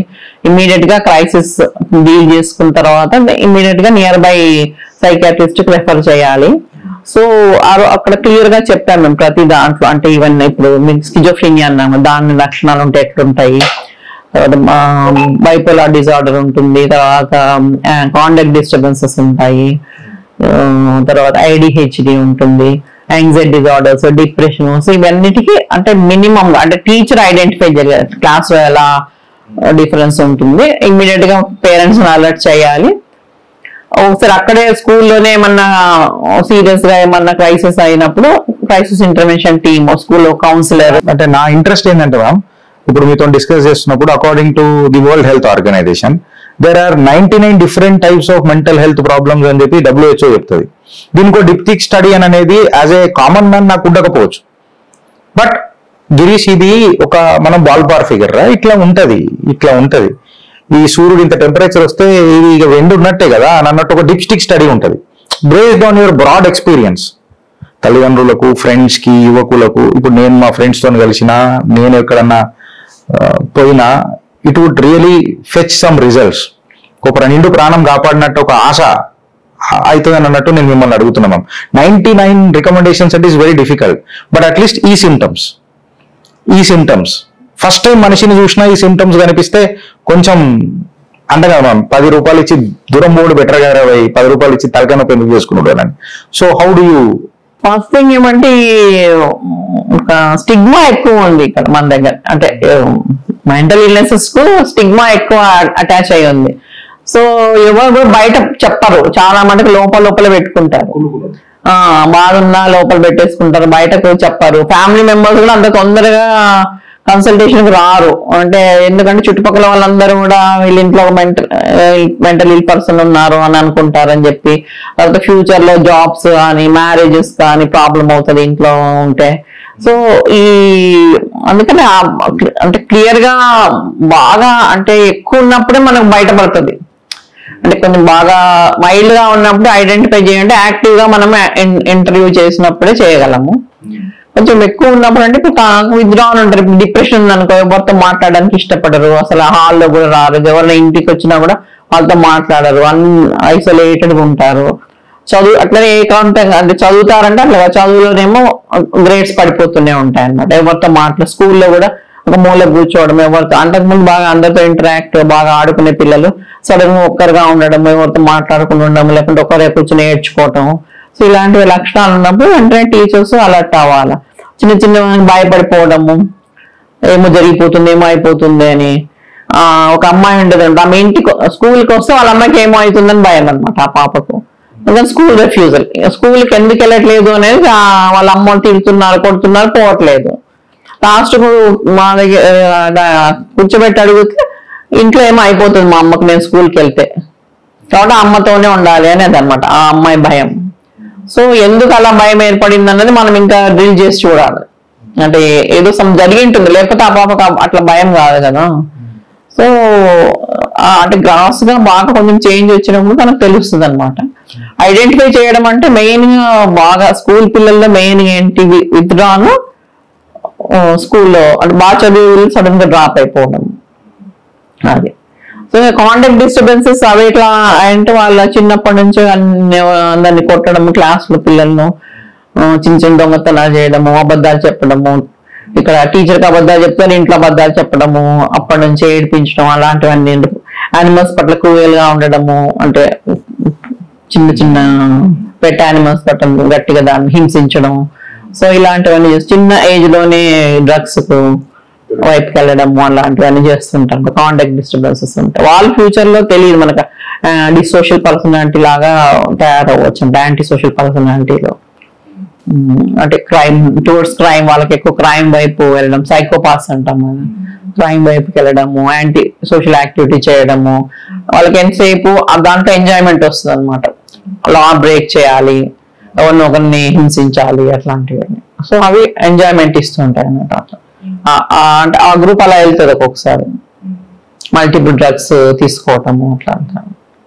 మ్యామ్ మీరు ఇప్పుడు ఏదైతే సిమ్టమ్స్ మీరు చెప్పింది కదా, ఇట్ ఈస్ నాకు ఒకటి పర్సనల్ గా కనెక్ట్ అవుతుంది. ఏంటంటే పెళ్లి సంబంధాలకు వెళ్ళినప్పుడు, అరే గిరీష్ మన ఈ ఇంట్లో నుంచి మనం చేసుకోవద్దు, ఎందుకంటే వీళ్ళ ఇంట్లో సూసైడల్ ఒక కేసు ఉంది, మళ్ళా వీళ్ళ జీన్స్ ఇన్స్టింక్ట్స్ కొంచెం ఆ వైపు ఉన్నాయి, ఎక్స్ట్రీమ్ ఆలోచించేస్తారు, ప్రాబ్లం అవుతుంది అని అంటారు. ఇది ఎంతవరకు కరెక్ట్ మ్యామ్? అంటే ఇది శాపం లాగానే ఉంటుందా, లేకపోతే శాపానికి ఏమన్నా విరుగుడు ఉంటుందా? అంటే అన్ని మెంటల్ ఇల్నెసెస్ కు కొంచెం జెనెటిక్ రోల్ ఉంటుంది అనమాట. జెనెటిక్ రోల్ ఉన్నా కూడా పాజిటివ్ పాయింట్ ఏమంటే 100% జెనెటిక్ కాదు. ఇప్పుడు తండ్రికో ఉందంటే 100% పిల్లలకు వస్తుందని ఏం కాదు. అంటే కొన్ని జీన్స్ లో కొంచెము ఉంటుంది ఆ వల్నరబిలిటీ. కానీ మళ్ళీ ఎన్విరాన్మెంట్ స్ట్రెస్ లేకపోతే మాత్రం ఎప్పటికీ బయట రావంటే నార్మల్ గా ఉంటాం మనం. సో ఈ ఎన్విరాన్మెంట్ స్ట్రెస్ అంటే చిన్నప్పటి నుంచి అది చెప్పాను, చైల్డ్హుడ్ అబ్యూస్ లేకుండా చూసుకోవడము, తర్వాత అడల్ట్ లో కూడా ఇష్యూస్ అంటే స్ట్రెస్ ని ఎలా డీల్ చేసుకోవాలి అనేది కొంచెం బాగా నేర్పించుకున్నాం అనుకోండి వాళ్ళకి చిన్నప్పటి నుంచి ట్రైన్ చేసి. సో వాళ్ళలో ఇది వచ్చే ఛాన్సెస్ తక్కువ ఉంటాయి అన్నమాట. సో కాబట్టి ఈ రెండిటి ఇంటరాక్షన్ ఉన్నప్పుడే మనకు ఈ మెంటల్ ఇల్నెస్ బయటపడే అవకాశం ఎక్కువ ఉంటుంది అన్నమాట. ఈ స్ట్రెస్ అసలు చాలా రోజులు ఉంటుంది స్ట్రెస్ అనేది. మనం ఇప్పుడు ఉన్నది తెలంగాణ మ్యామ్, నేను హైదరాబాద్ భాగ్యనగరం కాబట్టి భాగ్యనగర రేఖలు ఎట్లున్నాయి మ్యామ్? మన Bhagyanagar, how Hyderabad is placed as for as this mental health quotient is concern? అది రీసెంట్ గా ఒక స్టడీలో చాలా లోయెస్ట్ మెట్రోపాలిటన్ సిటీస్ అన్ని చూసి హైదరాబాద్ మెంటల్ హెల్త్ కోషంట్ చాలా లో ఉందని వచ్చింది. మెంటల్ హెల్త్ కోషంట్ లో ఉండడం మంచిదా, హై ఉండడం మంచిదా? ఐ మీన్ కామన్ మనకు అర్థం కనుక నేను అడుగుతున్నాను. హై ఉంటే మంచిది అంటే అన్నిటికంటే లో ఉన్నాం, అంటే compare to other metropolitan city. ఇప్పుడు హైదరాబాద్ మెంటల్ కోషంట్ తక్కువ ఉందంటే మ్యామ్ ఎనీ అంటే ఏదైనా స్పెసిఫిక్ రీజన్స్ ఏమన్నా మీకు చెప్పినరా? ఐ మీన్ స్పెసిఫిక్ రీజన్ అంటే మోడర్నైజేషన్ వీటన్నిటి డెవలప్ అవుతూ ఉన్నప్పుడు బేసిక్ ఇప్పుడు మనకు సపోర్ట్ సిస్టమ్స్ తక్కువ అయిపోతున్నాయి, అందరు ఇండిపెండెంట్ ఫ్యామిలీస్ అయిపోతున్నారు, న్యూక్లియర్ ఫ్యామిలీస్. తర్వాత వర్క్ స్ట్రెస్ ఎక్కువ అయిపోతుంది, వర్క్ ఎనీథింగ్ అంటే స్ట్రెస్ఫుల్ కండిషన్స్ ఎక్కువ అయిపోతుంది. స్ట్రెస్ అంటే ఏంటి, మనం చేసే పని కంటే కొంచెం ఎక్కువ డిమాండ్ ఉన్నదాన్ని స్ట్రెస్ అంటాం మనం. సో దాన్ని మనం పాజిటివ్ గా తీసుకోవచ్చు, నెగిటివ్ గా తీసుకోవచ్చు. పాజిటివ్ అంటే యూజ్ స్ట్రెస్ అంటాము, నెగిటివ్ అయితే డిస్ట్రెస్ అంటాం. సో సపోజ్ ఒక ఫంక్షన్ ఎగ్జాంపుల్ చెప్తాను, ఒక ఫంక్షన్ కి వెళ్ళాలనుకోండి, నేను నా క్లోజ్ ఫ్రెండ్ బర్త్డే పార్టీకి వెళ్తున్నాను. So I will be very happy, అమ్మ నా క్లోజ్ ఫ్రెండ్ బోత్ అందరు కలుస్తారు, అది హ్యాపీగా తీసుకుంటాను. సో ఇమీడియట్ గా కానీ అమ్మ వెళ్ళాలంటే ఆ రోజు నేను ఎక్స్ట్రా ట్రావెల్ చేయాలి, ఆ ఫంక్షన్ లో ఎక్స్ట్రా మెంబర్స్ తో మాట్లాడాలి. నేను రోజు 10 మందితో మాట్లాడుతుంటే ఆ రోజు 100 మందితో మాట్లాడాలి, ఆ రూట్ అంతా ఎక్స్ట్రా ట్రావెల్ చేయాలి, ఎక్స్ట్రా డిమాండ్ నా నుంచి. సో అదొక స్ట్రెస్. సో దాన్ని నేను పాజిటివ్ గా తీసుకున్నాను, అమ్మ పోయినా కూడా I will enjoy, food enjoy చేస్తాను, ఫ్రెండ్స్ తో కలుస్తాను అందరితో. సో అప్పుడేంటి, ఆ స్ట్రెస్ ప్రొలాంగ్ అవ్వదు, అక్కడికి ఆగిపోతుంది, ఇంకా అంటే ఆ స్ట్రెస్ కంటిన్యూ అవ్వదు. అదే నాకు ఎవరైనా ఫోర్స్ చేశారనుకోండి, ఎవరో వాళ్ళ ఇంటికి బర్త్డే పార్టీకి పోవాలి, మా మదర్ ఎవరో పోవాలి, అబ్బా పోవాలి, అమ్మ అంత దూరం ట్రావెల్ చేయాలి, అందమంతా మాట్లాడాలి అనుకున్నప్పుడు ఆ స్ట్రెస్ అలా ప్రొలాంగ్ అయిపోతుంటది అనమాట. నేను ట్రావెల్ చేసినంత సేపు ఉంటుంది, అక్కడ ఉన్నంత సేపు ఉంటుంది, బికాస్ నాకు అది ఇష్టం లేదు ఆ పార్టీలో. ఇక్కడ మా మదర్ ఏమన్నా అనుకుంటుందని పోయినాను అనమాట. సో అదంతా అంతసేపు కూడా మనకి హార్మోన్స్, ఈ స్ట్రెస్ హార్మోన్స్ వర్క్ చేస్తూ ఉంటాయి. మనకి స్ట్రెస్ వచ్చినప్పుడు హార్మోన్స్ రిలీజ్ అవుతాయి, వెంటనే తగ్గిపోతుంది, నార్పినేఫ్రిన్ అంటే ఇమీడియట్ గా. అది ప్రొలాంగ్ అయినప్పుడు కార్టిజాల్ రిలీజ్ అవుతుంది. అదొక కాజెస్ ఏంటి, మనకు బ్లడ్ ప్రెషర్ పెంచుతుంది, షుగర్ లెవెల్స్ పెంచుతుంటది, ఇమ్యూనిటీ తగ్గిస్తుంటది అది. సో నీకు అది ఒక 5 minutes ఉందా, 2 hours ఉంది, ఒకసారి రిలీజ్ అయింది అనుకోండి, ఈ సెకండ్ స్టేజ్ 1-2 hours ఉంటుంది. ఆ 2 hours మన బాడీ దానికి ఆ ఫ్లక్చుయేషన్స్ అంతా ఫేస్ అవుతుంది. Each cell will be suffering with that. So అది ఎఫెక్ట్ ఉంటుంది. ఆ ఫ్లక్చుయేషన్స్ ఎక్కువ డ్యామేజ్ కాజ్ చేస్తాయి మనకు, మళ్ళీ ఆ తర్వాత వచ్చి కూల్ అవుతాను. సో దాని బదులు నేనేం చేయాలి, సరే ఎందుకు పోతున్నా, నేను మా మదర్ని ప్లీజ్ చేయడానికి. సో నేను పోయేటప్పుడు మా మదర్ ప్లీజ్ అవుతాను, నేను పోతున్నాను అనుకుని హ్యాపీగా వెళ్ళి వచ్చాను కదా, సరే ఫుడ్ ఎంజాయ్ చేయొచ్చు, నాకు అక్కడ నచ్చిన మనుషులు లేకుండా ఫుడ్ ఎంజాయ్ చేస్తాను, మా మదర్ ఇంప్రెస్ అవుతుంది చాలా అనుకొని పోయినాను అనుకోండి, నాకు స్ట్రెస్ ఏముండదు. సో ఆ స్ట్రెస్ ని మనం ప్రొలాంగ్ చేసేది మన చేతిలో ఉంటుంది, మన చేతిలో ఉంటుంది అది. స్ట్రెస్ అందరికి ఉంటుంది, ఇప్పుడు ప్రతి ఒక్క మనిషికి స్ట్రెస్ లేకుండా మనకు లైఫ్ ఉండదు. సో ఆ స్ట్రెస్ ను ఫేస్ చేయగలగాలి. సో ఆ రెసిలియన్స్ తగ్గిపోతుంది, దట్ ఈస్ రెసిలియన్స్ అంట. ఈ స్ట్రెస్ లో మనం ఒక సిచ్యువేషన్ మళ్ళీ నార్మల్ రావాలి మనకు బ్రెయిన్ అదంతా. సో ఆ రెసిలియన్స్ అనేది తక్కువ అయిపోతా ఉంది ఇప్పుడు పిల్లల్లో, బికాస్ ఆఫ్ ప్యాంపరింగ్. అంటే మనకు ఒకరు ఇద్దరు పిల్లలు పుడతారు, వాళ్ళు అడిగినంత ఇచ్చేస్తూ ఉంటాం, ఎక్కడ కూడా వాళ్ళకు క్రిటిసిజం చెయ్యము, నెగటివిజము అంటే వాళ్ళకు ఏమన్నా డిజైర్స్ కానీ ఏమన్నా ఆపము, అన్ని ఇస్తూ ఉంటాం. సడన్ గా ఒక చిన్నది ఏదైనా ఫెయిల్యూర్ అయితే వాళ్ళు ఫేస్ చేయలేకపోతున్నారు. ఇది డిప్రెషన్ అనే వర్డ్ చాలా కామన్ ఉంటుంది ma'am. 1 in 5 out of every 200 million people are facing this depression అని అంటారు. ఇంతమంది ఉన్నా కానీ హార్డ్లీ ఒక 10 to 12% patients are coming for counselling or identifying their disorders. వాళ్ళు వచ్చి మనకు ట్రీట్మెంట్ తీసుకోవడానికి ప్రయత్నం చేస్తారు. మరి ఈ యాంగ్జైటీ, ఈ డిప్రెషన్ అనేది కంటేజియస్ కూడా ఉంటుందా? ఒక్కో డిప్రెషన్ ఉంటే ఇంకొకటి పోతుందా? ఎందుకంటే ఆ సర్కిల్లో నెగిటివ్ ఉంటే మనం అంటాం కదా, బీ పాజిటివ్ సర్కిల్ ఉండాలా. ఇప్పుడు మీరు ఎక్స్పెక్టేషన్ సెట్టింగ్ ఇప్పుడు దాకా మాట్లాడిండ్రు, ఓకే నాకు ఆ పార్టీతో ఏం పని లేదు, but my mother wants to go and she needs a company, నేను పోతున్నా.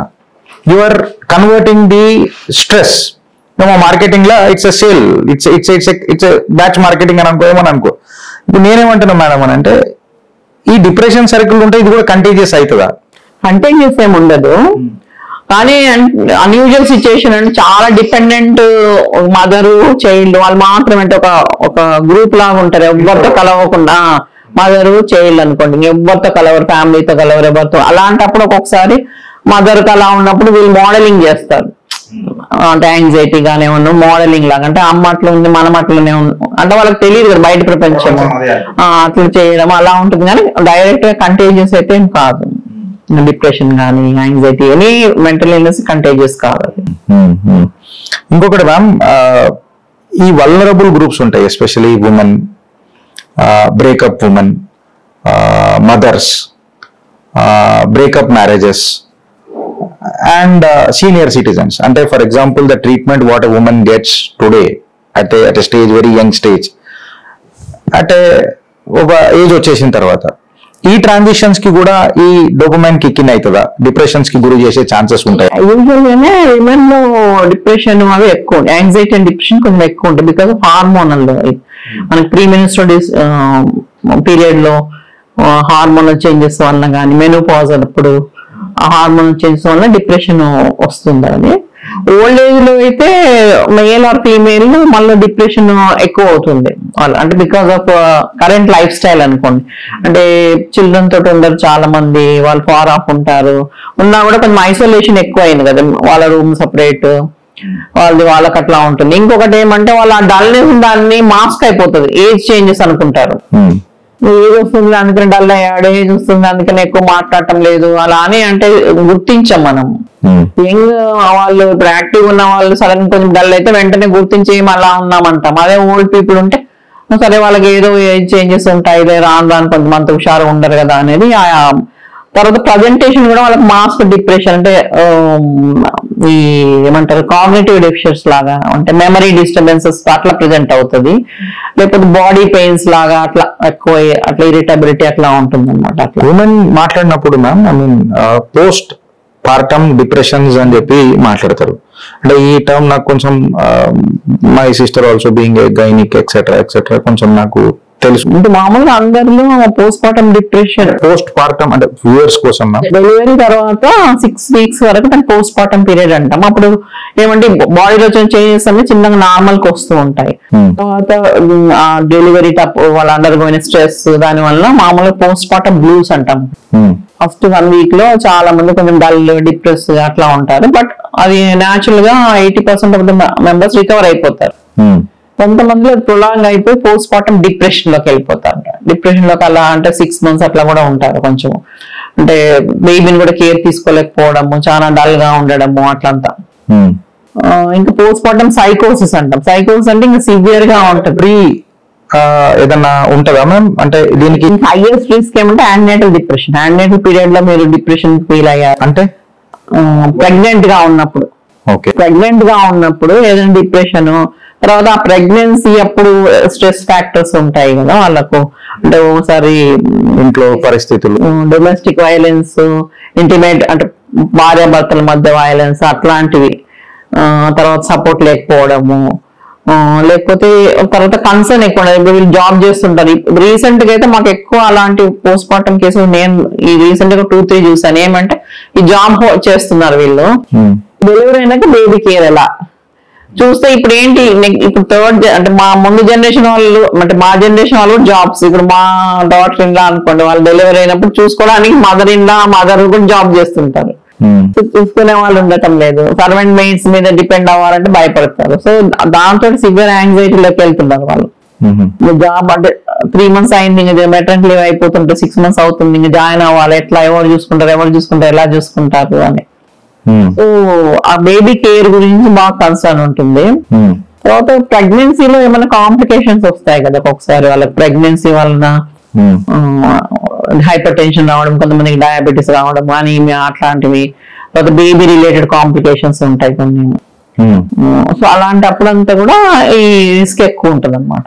అండ్ ఇది మళ్ళీ ఒకసారి ma'am I mean I'm just మళ్ళీ ఒకసారి నేను మిమ్మల్ని కూర్చి మళ్ళీ ఈ విషయం ఎందుకు అడుగుతున్నా అంటే, పోస్ట్ పార్టమ్ డిప్రెషన్ కి సపోజ్ ఆ మదర్ గురైంది and obviously she has to feed the baby and she is in to an extreme depression and obviously she connects to the baby by virtual this thing, motherhood అంటేనే అది. Whether the child is also affected. ఎందుకంటే mother depression లో ఉన్నప్పుడు ఆ బేబీని care తీసుకోదన్నమాట. So అక్కడ చాలా mother baby relationship issues చాలా వస్తున్నాయి. కొంతమంది ఏంటంటే నెగిటివిటీ డెవలప్ చేసేసుకుంటున్నారు. సడన్ గా ఇప్పుడు బేబీ పుట్టింది, వాళ్ళు మేనేజ్ చేయలేకపోతున్నారు.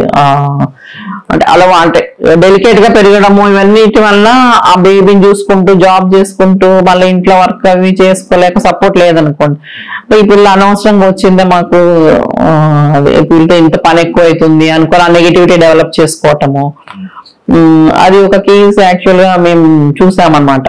మదర్ సాఫ్ట్వేర్ ఇంజనీర్, ఆమె చాలా నెగిటివ్, ఆ పాపను తీసుకోవాలంటే నాకు ఇష్టం ఉండటం లేదు, but she's feeling bad for that అనమాట. అలా చేయలేకపోతే కానీ ఎందుకో నాకు నెగిటివిటీ వస్తుంది అని. ఇప్పుడు స్లోగా వాళ్ళ మదర్ ఉండి చిన్న చిన్నగా ఆమె చేత ఒక్కొక్క అమ్మాయికి అవసరమైన పనులు చేయించుకుంటూ తర్వాత కనెక్ట్ అయ్యింది అనమాట. సో డిప్రెషన్ వల్ల ఏంటంటే ఆ మదర్ చైల్డ్ రిలేషన్షిప్స్ బాగా ప్రాబ్లం అవుతాయి. అది ఫ్యూచర్ లో కూడా కొన్ని లాంగ్ రన్ లో ADHD డెవలప్ అవ్వడము, ఈవెన్ అడోలసెంట్ లో కూడా వాళ్ళకి అదే రిలేషన్షిప్ ఇష్యూస్ రావడం అలా అంతా జరుగుతాయి అనమాట. కాబట్టి పోస్ట్ మార్టం డిప్రెషన్ అనేది ఇమ్మీడియట్ గా గుర్తించి ట్రీట్ చేయాలి. దానికి కూడా ఒక ప్రోగ్రామ్ అయింది రీసెంట్ గా మన government, Telangana government perinatal psychiatry programme లో అందరికి PHC డాక్టర్స్ కంటే ఎక్కువ ANMs వాళ్ళు వెళ్తారు కదా, వాళ్ళందరూ ట్రైనింగ్ ఇచ్చారంట. హౌ టు ఐడెంటిఫై అని చిన్న స్క్రీనింగ్ క్వశ్చన్ ఉంటుంది ఒకటి, అది 2 ఇచ్చేసి దాంట్లో ఏమన్నా పాజిటివ్ వస్తే ఇమ్మీడియట్ గా రెఫర్ చేయాలి అని. అక్కడ PHC డాక్టర్స్ కూడా అంటే even now medications are they, అంటే ప్రెగ్నెంట్ లో బేబీకి వెళ్లకుండా పాలల్లో కూడా సెక్రెట్ అవ్వకుండా మెడికేషన్స్ ఉన్నాయన్నమాట. సో అవి గైడ్ లైన్స్ అన్ని ఉన్నాయి. సో వాళ్ళకి ట్రీట్ చేయొచ్చు. మోర్ ఓవర్ ఈ పోస్ట్ మార్టం డిప్రెషన్ చాలా బాగా క్యూర్ అవుతుంది అనమాట. యూజువల్గా 100% క్యూర్ అవుతుంది ట్రీట్మెంట్ తోటి. అన్ని మెడికేషన్స్ కానీ, దానికి ఇంకోటి ఎలక్ట్రో కన్వల్సివ్ థెరపీ అంటాము, అది కూడా బాగా ఎఫెక్టివ్ ఉంటుంది. సో ఈ ట్రీట్మెంట్ అంటే మామూలుగా 100% ఇంప్రూవ్ అవుతుంది. ట్రీట్మెంట్ సిటీలో అంటే ఇప్పుడు మీలాంటి ఎక్స్పర్ట్స్ ఉంటారు, MDs ఉంటారు, మెడికేషన్ దొరికిపోద్ది. Rural women and what is the, నేను ఒక టాస్క్ ఫోర్స్ గురించి మాట్లాడుతున్నాను. రూరల్ ఉమెన్ ఉంటారు అంటే మేబీ కార్పొరేట్ లైఫ్ స్టైల్ తను ఉండకపోవచ్చు, బట్ ఆ ఊరు, ఆ పొలం, ఆ బలం, ఆ బలగం ఆమెకు తన అదే బలం. సో ఈ పోస్ట్ మార్టం డిప్రెషన్స్ తనకు వచ్చినప్పుడు, because at the end of the day మహిళలు మంచిగా ఉంటేనే భవిష్యత్తు మంచిగా ఉంటుంది, దేశం మంచిగా ఉంటుంది అని అంటారు. సో వీళ్ళ సైకాలజీ ఆల్టర్ అయితే ఖచ్చితంగా జనరేషన్స్ టు జనరేషన్స్ సర్వనాశనం అయిపోతాయి. సో ఈ రూరల్ ఉమెన్ కోసం మళ్ళా ఈ ట్రీట్మెంట్ అక్కడ ఉంటుందా మ్యామ్? అంటే బేసిక్ ఏంటి, ఇప్పుడు ANMs కి ట్రైనింగ్స్ అయ్యాయి తెలంగాణ స్టేట్ లో, ఇప్పుడు మెడికల్ ఆఫీసర్స్ కి అయ్యాయి, టెలిమానస్ ఉంది. సో వాళ్ళు యాక్చువల్ గా ఏంటి, మేము కూడా అటెండ్ అయ్యేవాళ్ళం టెలిమానస్ లో.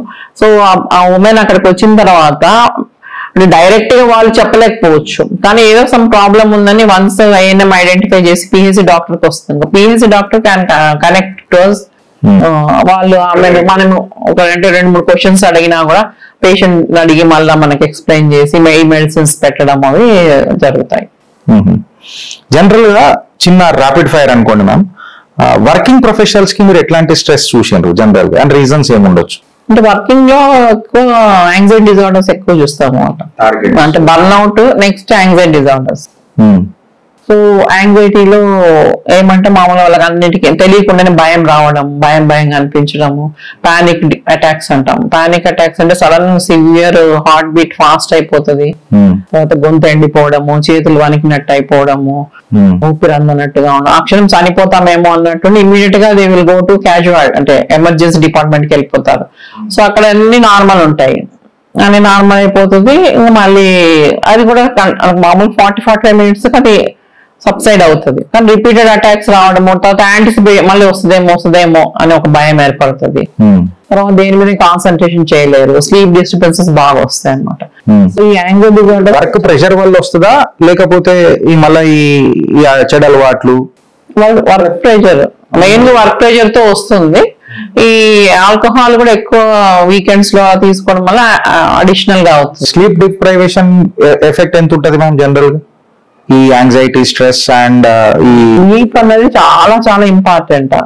అది లేకపోతే ఏమన్నా డిసీజ్ వస్తాయి. మనకు నార్మల్ మనిషి ఒక 72 hours కంటిన్యూస్ నిద్రపోలేదంటే ఈ డెవలప్ సైకోసిస్, ఇందాక చెప్పాను స్కిజోఫ్రీనియా లాగా, అంత ఎఫెక్ట్ ఉంటుంది స్లీప్ ది. ఆ స్లీప్ డిస్టర్బెన్స్, స్లీప్ కూడా మనం టైమింగ్ ఉంటుంది. రాత్రి 2 వండుకొని పొద్దున 10కి లేస్తాను, నేను 8 గంటలు పడుకుంటున్నా అంటే అది కుదరదు అనమాట. మనకు స్లీప్ టైం ఇచ్చింది ఏంటి, నేచర్ నైట్ 10 నుంచి మార్నింగ్ 6 వరకు. ఎందుకు, మెలటోనిన్ అనేది స్లీప్ ని ఫేవర్ చేస్తుంది హార్మోన్. అది మనకు 10 o'clock నుంచి సెక్రెట్ అవుతుంది, పీక్ అరౌండ్ 2 o'clock అట్లా పీక్ వస్తుంది. మళ్ళీ యాక్టివేటింగ్ హార్మోన్స్ ఉంటాయి కదా, అవేమో 3 o'clock స్టార్ట్ అవుతాయి చిన్నగా సెక్రెట్, మార్నింగ్ 8కి పీక్ అవుతాయి. సో మీరు నిద్రపోయేటంలో నిద్రపోవాలా, మేల్కొనే టైంలో మేల్కోవాలి. సో ఇప్పుడు నిద్రపోయేటంలో మేల్కొనే టైంలో నిద్రపోతే అది చాలా స్ట్రెస్ఫుల్ అనమాట. దాని వల్ల కూడా మనకు ఫస్ట్ యాంగ్జైటీ డిజార్డర్స్, తర్వాత డిప్రెషన్ ఇవన్నీ వస్తాయి. సో ఫస్ట్ స్లీప్ హైజీన్ అనేది చాలా ఇంపార్టెంట్. అంటే మనం పడుకునే ముందు ఒక 2 hours మినిమం 1 hour సోషల్ మీడియాకి దూరంగా ఉండాలి. రోజు కొంచెం ఆల్మోస్ట్ ఒకే, అంటే మనం మిషన్స్ కాదనుకో, రోజు ఒకే టైం పడుకొని అరౌండ్ ఒక అరగంట అటు ఇటు వీలైనంత వరకు పడుకోవడము. తర్వాత కొంచెం బాగా డల్ చేసి లైట్లు గీట్లు లేకుండా, తర్వాత బెడ్రూమ్ లో మనం ఇది సోషల్ మీడియా ఫ్రీ జోన్ పెట్టుకోవాలి. అక్కడ ఏం ఫోన్లు ల్యాప్టాప్లు అట్లా ఏం పెట్టుకోకూడదు. So dim light, calm room, రోజు కొంచెం ఒకే టైం పడుకోవడం, పడుకునే ముందు ఇవన్నీ చూడకుండా ఉండడము అవి ఇంపార్టెంట్ అన్నమాట స్లీప్ మెయింటైన్ చేయడానికి. సో స్లీప్ ప్రాబ్లమ్ స్టార్ట్ అవుతుంది ముందు దీనివల్ల. సో స్లీప్ వల్ల యాంగ్జైటీలు, డిప్రెషన్స్ అన్ని వస్తాయి. So first any mental illness ఎంత బాగా మనం కంట్రోల్ చేస్తున్నాం, మెయింటైన్ చేస్తున్నాం, స్లీప్ డిస్టర్బెన్స్ అవుతే మళ్ళీ ఎగ్జాజర్బేట్ అవుతాయి, లేకపోతే ప్రెసిపిటేట్ అవుతాయి. మ్యామ్, మీ 35 years or 32 years of experience of సుదీర్ఘమైన మెడికల్ ఫీల్డ్ లా ఎన్నో కేసెస్ చూసుకుంటారు, ఎంతో మంది పేషెంట్స్ కి ట్రీట్మెంట్ ఇచ్చుంటారు. According to you, to your best experience, I'm not fix చేస్తలేను స్కేలు, ఈ పేషెంట్ తొందరగా రికవర్ అయ్యిండ్రు ఇంత ఉన్నా కానీ, చిన్నదే బట్ ఈ పేషెంట్ ఇంకా రికవర్ అవుతలేడు అన్న కేసెస్ ఉండుంటాయి, ఇంకా మీరు ట్రీట్మెంట్ ఇస్తూనే ఉంటారు కొంతమందికి. మీ దృష్టిలో, మీ ఎక్స్పర్టైజ్ దృష్టిలో చిన్న గ్రావిటీ ఉండొచ్చు. ఇట్లాంటి కేసెస్ ఏమున్నాయి మ్యామ్? నన్ను చిన్న ఎగ్జాంపుల్ చెప్తారా, so that people may reconnect. అంటే చిన్న కేసే బట్ అది ప్రొలాంగ్, ఇప్పటిదాకా పోలవరం ప్రాజెక్ట్ లాగా నడుస్తూనే ఉంటుంటది అది. అంటే జనరల్ గా చెప్తున్నా, బట్ ఒక క్రిటికల్ కేసు ఉంటుంది, విల్ పవర్. బేసికలీ నా క్వశ్చన్ ని రీఫ్రేమ్ చేస్తున్నా.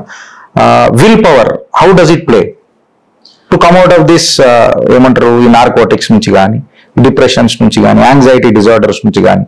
అంటే బేసిక్లీ అంటే మెంటల్ ఇల్నెసెస్ అంటే ఇప్పుడు స్కిజోఫ్రీనియా చెప్పాను, యాంగ్జైటీ, డిప్రెషన్, వీటన్నిటిలో కూడా విల్ పవర్ కంటే medical treatment and counselling important. How to deal with the things అనేది ఓన్లీ మన సబ్స్టెన్స్ యూజ్ లో అనమాట. అంటే ఈ ఆల్కహాల్, ఈ డిపెండెన్స్ లో మాత్రం కొంచెం బాగా విల్ పవర్ ఉండాలి. విల్ పవర్ ఉన్న తర్వాత వాళ్ళు స్టాప్ చేసినాక వాళ్ళకు కూడా కొన్ని ప్రాబ్లమ్స్ వస్తాయి. అంటే క్రేవింగ్ కంట్రోల్ చేసుకోలేరు, ఆ టైం వస్తే క్రేవింగ్ వస్తుంటది, నిద్ర ప్రాబ్లమ్స్ ఉంటాయి, ఒక్కొక్కసారి మానేసిన యాంగ్జైటీగా రావడము లేకుంటే అట్లాంటివన్నీ ఉంటాయి. సో వాటన్నిటి డీల్ చేయడానికి మనకు మెడిసిన్స్ ఉంటాయి. ఈ విల్ పవర్ అనేది చాలా ఇంపార్టెంట్, ఎస్పెషల్లీ ఇవి మానేయడంలో. అంటే వాడు, అంటే నేను ఒక డిప్రెషన్ క్యాండిడేట్ లాగా సపోజ్ నేను ఆలోచిస్తే, if I step in to their shoes, నేను ఆల్రెడీ ఇంబ్యాలెన్స్ లో ఉన్నా, మళ్ళీ నాకు విల్ పవర్ రేట్ కింద వస్తుంది. ఐ మీన్ నాతో ఎక్స్పెక్టేషన్ ఎక్కువ చేస్తారేమో వీళ్ళు, ఎందుకంటే వాడు ఉన్నదే డిసార్డర్ లాగా అన్నాం. సరే వాడికి ఏదన్నా ఫిజికల్ ప్రాబ్లం ఏం లేదు, వాడికి ఉన్నదే mental disorder, is unable to control anything. ఆ డోపమైన్ కిక్ అవుతుంది, వాడు పని చేస్తుండు. సో వాడు విల్ పవర్ ఎట్లా ఏకాగ్రతకు తీసుకురాగలుగుతాడు? How could he concentrate and focus? Depression, anxiety, schizophrenia అంటే తప్పకుండా మెడిసిన్స్ వాడాల్సింది. ఎందుకంటే బ్రెయిన్ లో న్యూరో ట్రాన్స్మిటర్ ఇంబ్యాలెన్స్ ఉంటేనే వస్తాయి. దానికి మెడిసిన్స్ కరెక్ట్ చేసినాకనే they can come out of it అనమాట. లేకపోతే వితౌట్ దీని వల్ల ఏమన్నా మళ్ళీ ఫర్దర్ రిపర్కషన్స్ ఉంటాయి, side effects on this medicines and something like that? Serious side effects అయితే ఏముండవు, లైఫ్ థ్రెటనింగ్ అట్లా ఏముండవు. రెగ్యులర్ గా వాడుకోవాలి, దాంతో లైఫ్ స్టైల్ మెయింటైన్ చేసుకోవాలి. అంటే మనకి ఏమైతుందంటే లైఫ్ స్టైల్ మెయింటైన్ చేయడం వల్ల ఈ డోసెస్ తక్కువ ఉపయోగపడతాయి. అంటే ఇప్పుడు పానిక్ అటాక్స్ వచ్చినాయి అనుకోండి, వాళ్ళకు ఏంటి కెఫిన్ కన్సంప్షన్ తక్కువ చేసుకోవాలా. అంటే ఇది ఆల్కహాల్, స్మోకింగ్ కాదు, కెఫిన్ కూడా. అంటే టీలు, కాఫీలు, మళ్ళా కోకా కోలాలు, థమ్స్ అప్, అట్లా కెఫినేటెడ్ డ్రింక్స్ అవన్నీ కూడా తక్కువ చేసుకోవాలా. So regular exercise compulsory 30 to 45 minutes. Any physical activity, yoga చేయండి, ఏమన్నా జిమ్కి వెళ్ళొచ్చు, వాకింగ్, జాగింగ్, ఏం చేసినా కూడా అది ఆ ఇంబ్యాలెన్స్ 10 to 15% కరెక్ట్ చేస్తుంది అనమాట. సో అది మెయింటెనెన్స్ కోసం అవన్నీ చేసినప్పుడు మనకేంటి ఈ డోస్ తక్కువ యూజ్ అవుతాయి. అంటే బాడీ హెల్ప్ చేస్తూ ఉంది బ్యాలెన్స్ చేయడానికి, కానీ ఆ సివియర్ గా ఉన్నప్పుడు అది చేయలేనప్పుడు మనం మెడిసిన్స్ హెల్ప్ తీసుకుంటాము. సో అన్నిటికీ డెఫినెట్ గా దేర్ ఈస్ న్యూరోబయాలజికల్ బేసిస్ ఉంది. అంటే ఇప్పుడు యాక్చువల్గా మామూలుగా మన కాన్సెప్ట్ ఏంటంటే సొసైటీ కాన్సెప్ట్, డిప్రెషన్ అంటే వాడు వీక్, వాడే బయటకు రావాలి దాంట్లోంచి. యాంగ్జైటీ ఉందంటే ఏంటి నువ్వు కంట్రోల్ చేసుకోలేవా అంటారు. ఎవరికి కంట్రోల్ చేసుకోకుండా అట్లా అంటే యాంగ్జైటీ చూపించుకోవాలని ఉండదు కదా. వాళ్ళ వల్ల కంట్రోల్ అవ్వటం లేదంటే అక్కడ ఇంబ్యాలెన్స్ ఉంది బ్రెయిన్ లో. సో ఆ ఇంబ్యాలెన్స్ కరెక్ట్ అయినప్పుడు వాళ్ళు కంట్రోల్ చేసుకోగలరు యాంగ్జైటీ కానీ డిప్రెషన్ ఇవన్నీ. Ma'am something about mind over miles event అంటే వాకింగ్ అది చెప్తున్నాను, ఎక్సర్సైజ్ వాకింగ్ కానీ ఇప్పుడు రన్స్ కూడా పెడుతున్నారు బ్రో. ఆ రన్స్ తో అంటే అది గ్రూప్ లో రన్ చేయడం వల్ల ఏంటి వాళ్ళకి ఒక ఫీలింగ్ ఆఫ్ కాన్ఫిడెన్స్ అంటే ఇంతమందితో ఉన్నాము మనము, ఐసోలేషన్ రెడ్యూస్ అవుతుంది. తర్వాత సోషల్ సపోర్ట్ ఉన్నట్టు ఫీల్ అవుతారు. ఇంకోటి అవేర్నెస్, మెయిన్ గా అన్ని డిసీజెస్ కంటే ఇప్పుడు క్యాన్సర్ అన్నిటికీ అవేర్నెస్ ప్రోగ్రామ్స్ ఉన్నప్పుడు రన్ చేస్తారు. రన్ చేసినప్పుడు 10 మందికి ఎందుకు రన్ చేస్తున్నారు దీని గురించి దీనికి అవగాహన వస్తుంది కొంచెం. సో అది. ఇంకొకటి ఏంటి, మనకు ఫిజికల్ యాక్టివిటీ వల్ల మన స్ట్రెస్ రిలీజ్ అవుతుంది. తర్వాత మన వాకింగ్ చేయడం వల్ల కొంచెం ఎండార్ఫిన్స్ అవి రిలీజ్ అవుతాయి. సో దానివల్ల కొంచెం హ్యాపీనెస్ అవి వస్తాయి. సో ఏదైనా కూడా మనం మైండ్ఫుల్నెస్ తో చేయాలన్నమాట. అబ్బా రన్ చేయాలంటే అగైన్ ఇట్ ఇస్ స్ట్రెస్. ఇష్టంగా హ్యాపీగా చేసుకోవాలి ఏదైనా, అప్పుడు ఇట్ గివ్స్ రిలాక్సేషన్. సో అందుకని మనం ఏంటి ఒక పర్సన్ కి వాళ్ళకి ఏది రిలాక్సేషన్ అవుతుందో అది ఎంచుకోమంటాం మేము. నువ్వు జాగింగ్ చేయి, నువ్వు ఇది చేయరాదు, నీకు జాగింగ్ చేస్తే రిలాక్సేషన్ వస్తుందా, ఏం చేస్తే వస్తుందో అదే ఎంచుకోవాలి. వాళ్ళు పెట్స్ పెంచుకుంటే వస్తుందా, మ్యూజిక్ వింటే వస్తుందా. సో ఎట్లా రిలాక్స్ అవుతారో అలా రిలాక్స్ అవ్వాలి. మనం మళ్ళీ ఇది ఫోర్స్ చేస్తాం, మనకు అందరికి రొటీన్ పెట్స్ పెంచుకోండి అంటే అది ఇష్టం లేదనుకో పెట్స్ వాళ్ళకు, అదొక పెద్ద పనిష్మెంట్ లాగా అమ్మ పెట్స్ పెంచాలా అగైన్ ఇట్ ఇస్ స్ట్రెస్. అంటే మనకి ఇష్టం లేని పని ఏది అయినా స్ట్రెస్ అన్నమాట. Comfort. Ma'am, one thing at the end of the show, one thing, me suggestion as a doctor, as a parent, as a counselor, ఏదైనా ఈ పేషెంట్స్ నన్ను చూసి మీరు చెప్పాలని అనుకుంటే what is that one thing which might at least end some 10 to 15% of this disorders or something like that, at least ఒక 1, 2, 3 basics 1, 2, 3. Basic first life style maintenance. Life style వల్ల చాలా మటుకు అవాయిడ్ చేయొచ్చు ఆర్ చెప్పాను రెడ్యూస్ చేసుకోవచ్చు యూటిలైజేషన్ అది. తర్వాత parental support చాలా ఇంపార్టెంట్ దీంట్లో. Parents or any family support బాగుండాలి. వాళ్ళకి వచ్చిందంటేనే వెంటనే వాళ్ళు ఇంకా స్టిగ్మా అంటే ఎగతాళి చేయడం కానీ ఏం కాదు నువ్వే కంట్రోల్ చేసుకోవాలి అట్లా చాలా డిలే. అంటే మేము ఇప్పుడు కూడా చూస్తున్నాం, వచ్చిన తర్వాత డిసీజ్ 1 year 2 years. ఈ రోజుతో ఒక పేషెంట్ 3 years వచ్చారు, మళ్ళీ ఈజ్ MBA లెక్చరర్ గా పనిచేస్తున్నాడు. 3 years ఇప్పుడు వచ్చారు చూపించుకోవడానికి ఇల్నెస్ వచ్చినాక.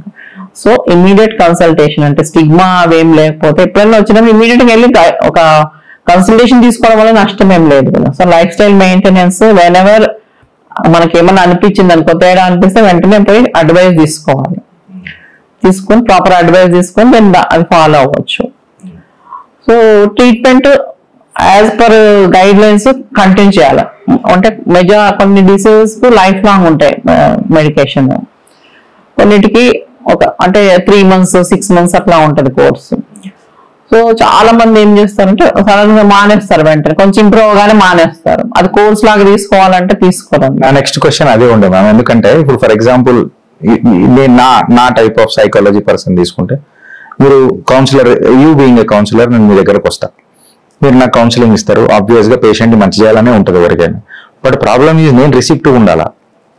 ఫస్ట్ థింగ్ ఈజ్ దట్ నేను రిసిప్టివ్ ఉండాలా. ఇమ్మీడియట్ గా నాకు డోపమిన్ కిక్కిన్ అవుతుందో ఏదైనా అవుతుందో అండ్ నేను నార్మల్ గానే అని, నా సిచ్యువేషన్ వేరే, she's unable to understand my problem. నా సిచ్యువేషన్ కంప్లీట్లీ వేరే, నేను డిఫరెంట్ ఉన్నా, ఐఎమ్ స్పెషల్ చైల్డ్ అన్న ఫీలింగ్ నాకు కిక్కిన్ అవుతుంది నా మనసులో. ఈ మనస్తత్వం ఉన్న వాళ్ళు చాలా మంది ఉంటారు. మేబీ సిమ్టమ్స్ బయట కనబడకపోవచ్చు, బట్ వాడు లోపలనే గుటన్ సేడు ముందుతో ఉంటది వాడిని. నా సిచ్యువేషన్ కి మ్యాచ్ అయితలేదు మామ, కౌన్సిలింగ్ ఎవరైతే ఇస్తున్నారో చూడు వాళ్ళు చెప్తలేరు నాకు అన్న ఫీలింగ్ ఒకటి ఉంటది. అంటే నేనే కరెక్ట్ అని అన్న ఫీలింగ్. ఇట్లాంటి పేషెంట్స్ వస్తే ఎట్లుంటది మమ్మల్ని? అంటే 2-3 సెషన్స్ అయినప్పుడు వాళ్ళకి కొంచెం నమ్మకం వస్తుంది కదా. మనం ఒకటి ఫస్ట్ కాన్ఫిడెన్షియాలిటీ మెయింటైన్ చేస్తున్నాము, తర్వాత సింగిల్ గా అడుగుతాం కదా మనము. అంటే యూజువల్ గా మనకి పానిక్ అటాక్స్ వాళ్ళే వస్తారు చాలా మటుకు. ఫస్ట్ ఏదో ఇట్లా చెప్తారు, మేము ఒక్కొక్కటి అడుగుతుంటే కరెక్ట్ మేడం ఇట్లాగే ఉంటుంది అంటారు. అప్పుడు వాళ్ళ కాన్ఫిడెన్స్ వస్తుంది, మేడంకి తెలుసు అని. ఇప్పుడు ఆడిటరీ హాలుసినేషన్స్ అని చెప్పాము కదా. సో ఇంట్లో వాళ్ళు తిడుతూ ఉంటారు వాళ్ళను, ఇట్లా వినిపిస్తున్నారు, వాళ్ళు ఎవరు తిడుతున్నారు, వీళ్ళని ఎవరు తిట్టట్లేదు, ఏంటి నువ్వు అట్లా అంటున్నాం. మా దగ్గరకు వచ్చినా మేము దాన్ని డీటెయిల్ గా అడుగుతాం కదా, ఎవరు ఎంతమంది మాట్లాడుతుంటారు, ఏమేమి మాటలు వినొస్తాయి మీకు అట్లా అని. సో అప్పుడు వాళ్ళు హ్యాపీగా అంటే కొంచెము అమ్మ నాకు కొంచెము అంటే నాకు పాజిటివ్ గా రియాక్ట్ అవుతున్నారని చెప్పేసి యూజువల్లీ డిస్కస్ చేస్తారు బాగానే. బట్ యూజువల్లీ టఫ్ టాస్కే మ్యామ్, ఎందుకంటే పేషెంట్ ని గెలవాలా, పేషెంట్ ని గెలిచిన తర్వాత పేషెంట్ లాగా మనము పిచ్చోళ్ళం కావాలా, అట్లే ఉండదు, మేము ఇన్నేం చేస్తున్నాం కదా. వాడికి అట్లీస్ట్ కనబడాలి కదా, because more confidence, will power అనేది కాన్ఫిడెన్స్. ఇప్పుడు జాతకం లాగానే కదా మ్యామ్, ఇప్పుడు మనం చెప్పేది ఇట్లా చేసినాం అది కరెక్ట్ అని అంటే నాకు కిక్కిన్ అవుతుంది, ఆబ్వియస్ గా మంచిది అని. ఇప్పుడు వాళ్ళకి ఒకటి ఏదో చిన్నది ఒకటి చెప్తారు అనుకోండి, మనం నెక్స్ట్ ఇట్లా ఉంటుంది కదా అట్లా ఉంటుంది కదా అంటే ఇంకా అప్పుడు కనెక్ట్ అయిపోతారు, అబ్బా చాలా కరెక్ట్ గా చెప్పేస్తున్నారు మీరు, అలాగే అదే లేదు అని అంటే నా సిచ్యువేషన్ కి వర్కౌట్ అయితే లేరు అని చెప్పి they might look for alternatives. So thank you ma'am, thank you so much మీరు మా షోకి వచ్చినందుకు. అండ్ ఇప్పటిదాకా సుధారాణి గారు చెప్పిన విషయాలపైన విల్ పవర్ అనేది చాలా ఇంపార్టెంట్. ఫస్ట్ ఆఫ్ ఆల్ చెదడుగులు వేయొద్దు, మీ చరిత్రను చెదలు పట్టేయొద్దు అని చెప్పి క్లారిటీగా సిన్సియర్ గా ఆమె చెప్పిండ్రు. And she has also emphasised on the hours of sleep. And me social media, digital media ఏదైతే ఉందో జర కుర్చీ మడత పెట్టి బెడ్రూమ్ లో బయట పెట్టి డిమ్ లైట్ లో పండుకోవాలని అనేది మన కనెక్ట్ లాంగ్వేజ్ లో నేను చెప్తున్నా. And more over she has also Telangana government కూడా మెంటల్ హెల్త్ అడ్వైజరీ బోర్డ్స్ ఏవైతే ప్రమోట్ చేస్తుందో Tele MANAS number for your information, that is 180089144416. If I'm not wrong, please I stand corrected, ఏదైనా వెరిఫై చేసుకుందాం. ఈ మెంటల్ హెల్త్ లిటరసీ మాడ్యూల్స్ అనేది కూడా NCERT books లలో కూడా ప్రవేశపెట్టడానికి ప్రయత్నం చేస్తుందని నిన్న. అండ్ అర్లీ సపోర్ట్ సిస్టమ్స్ ఏవైతే ఉంటుందో మేడం గారు చెప్పినట్టు ఈ స్ట్రెస్ సిమ్టమ్స్ మనం చూస్తూ ఉండాలా, సడన్ గా మనిషి ఎందుకు మారిండో అనేది చూడాలా. అండ్ ఇది ఒక చిల్ గానికే మనం ఎంతైతే అందరం కలిసిపోతామో అట్లనే ఆ చిల్నెస్ అనేది లైఫ్ లాంగ్ ఉండనీకే మనుషులను అర్థం చేసుకోవాలా, మనసులను అర్థం చేసుకోవాలా. ఈ ఫ్రెండ్షిప్ లో కూడా ఈ సెన్సేషన్ వర్క్ షాప్స్ అనేది నడవాలా అని చెప్పి మనకు వాళ్ళు చెప్పిండ్రు. అండ్ మోర్ ఓవర్ ఇప్పటిదాకా మనం మాట్లాడినప్పుడు రూరల్ టీమ్ ని మీరు ఎట్లా కనెక్ట్ చేస్తారు మ్యామ్ అని అంటే షీ హాజ్ ఆల్సో సెడ్ మాకు గ్రూప్ ఆఫ్ డాక్టర్స్ ఉంటారు, రూరల్ టీమ్ తో కూడా మేము మాట్లాడతారు. ఇది కనెక్ట్ అయినప్పుడు మనం పోస్ట్ పార్టమ్ డిప్రెషన్ గురించి మాట్లాడినప్పుడు మీరు మాకు చెప్పిండ్రు. These are all the suggestions, but she said that Telangana government already implement చేసింది గిరీష్. అబ్సల్యూట్లీ రూరల్ కి మేము ఆల్రెడీ కనెక్ట్ అయినాం. అండ్ ఇది కొంచెం ఆశా అండ్ అంగన్వాడీ వర్కర్లకు కూడా జర స్ప్రెడ్ అయిపోయి చేస్తే, because they are treating the young women and also the మన వాళ్ళు ఉంటారు కాబట్టి కొంచెం ఇది ఇంకా వర్క్ షాప్ గట్టిగా అవుతుంది, సెన్సిటైజ్ చేస్తుంది అని చెప్పి అనుకుంటున్నాము. మెంటల్ హెల్త్ ఆడిట్స్ స్కూల్స్ లలో కూడా కొంచెం చేసి, బికాస్ స్కూల్స్ లో స్టూడెంట్స్ ఎక్కువ టైం స్పెండ్ చేస్తున్నారు, టెలికౌన్సిల్ కూడా వాళ్ళు ఖచ్చితంగా ఉండాలి, ప్యాటర్న్ అనేది చూడాలి, teachers will play crucial role అని చెప్పిండ్రు.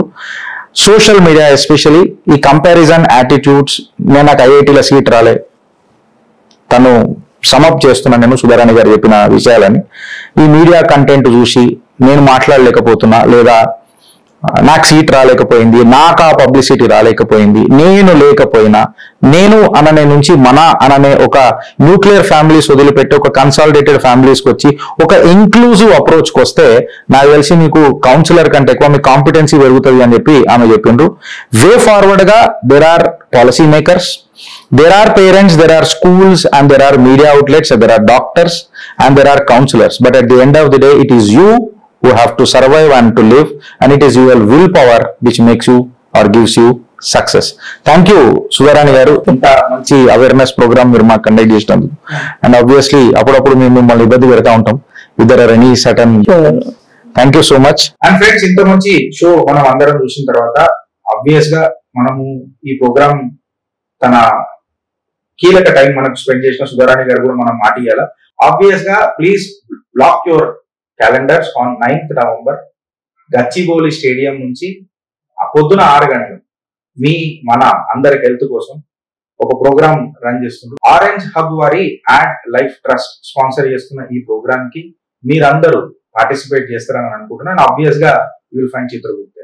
Thank you so much friends. And ఇప్పుడు దాకా ఇచ్చిన సూచనలు మీరు అందరూ పాటిస్తారని ఆశిస్తూ భావిస్తూ సబ్స్క్రైబ్ బటన్ ఉతకుండా మర్చిపో. జై హింద్, జై Bharat. Thank you. Signing off మీ గిరీష్ గారు.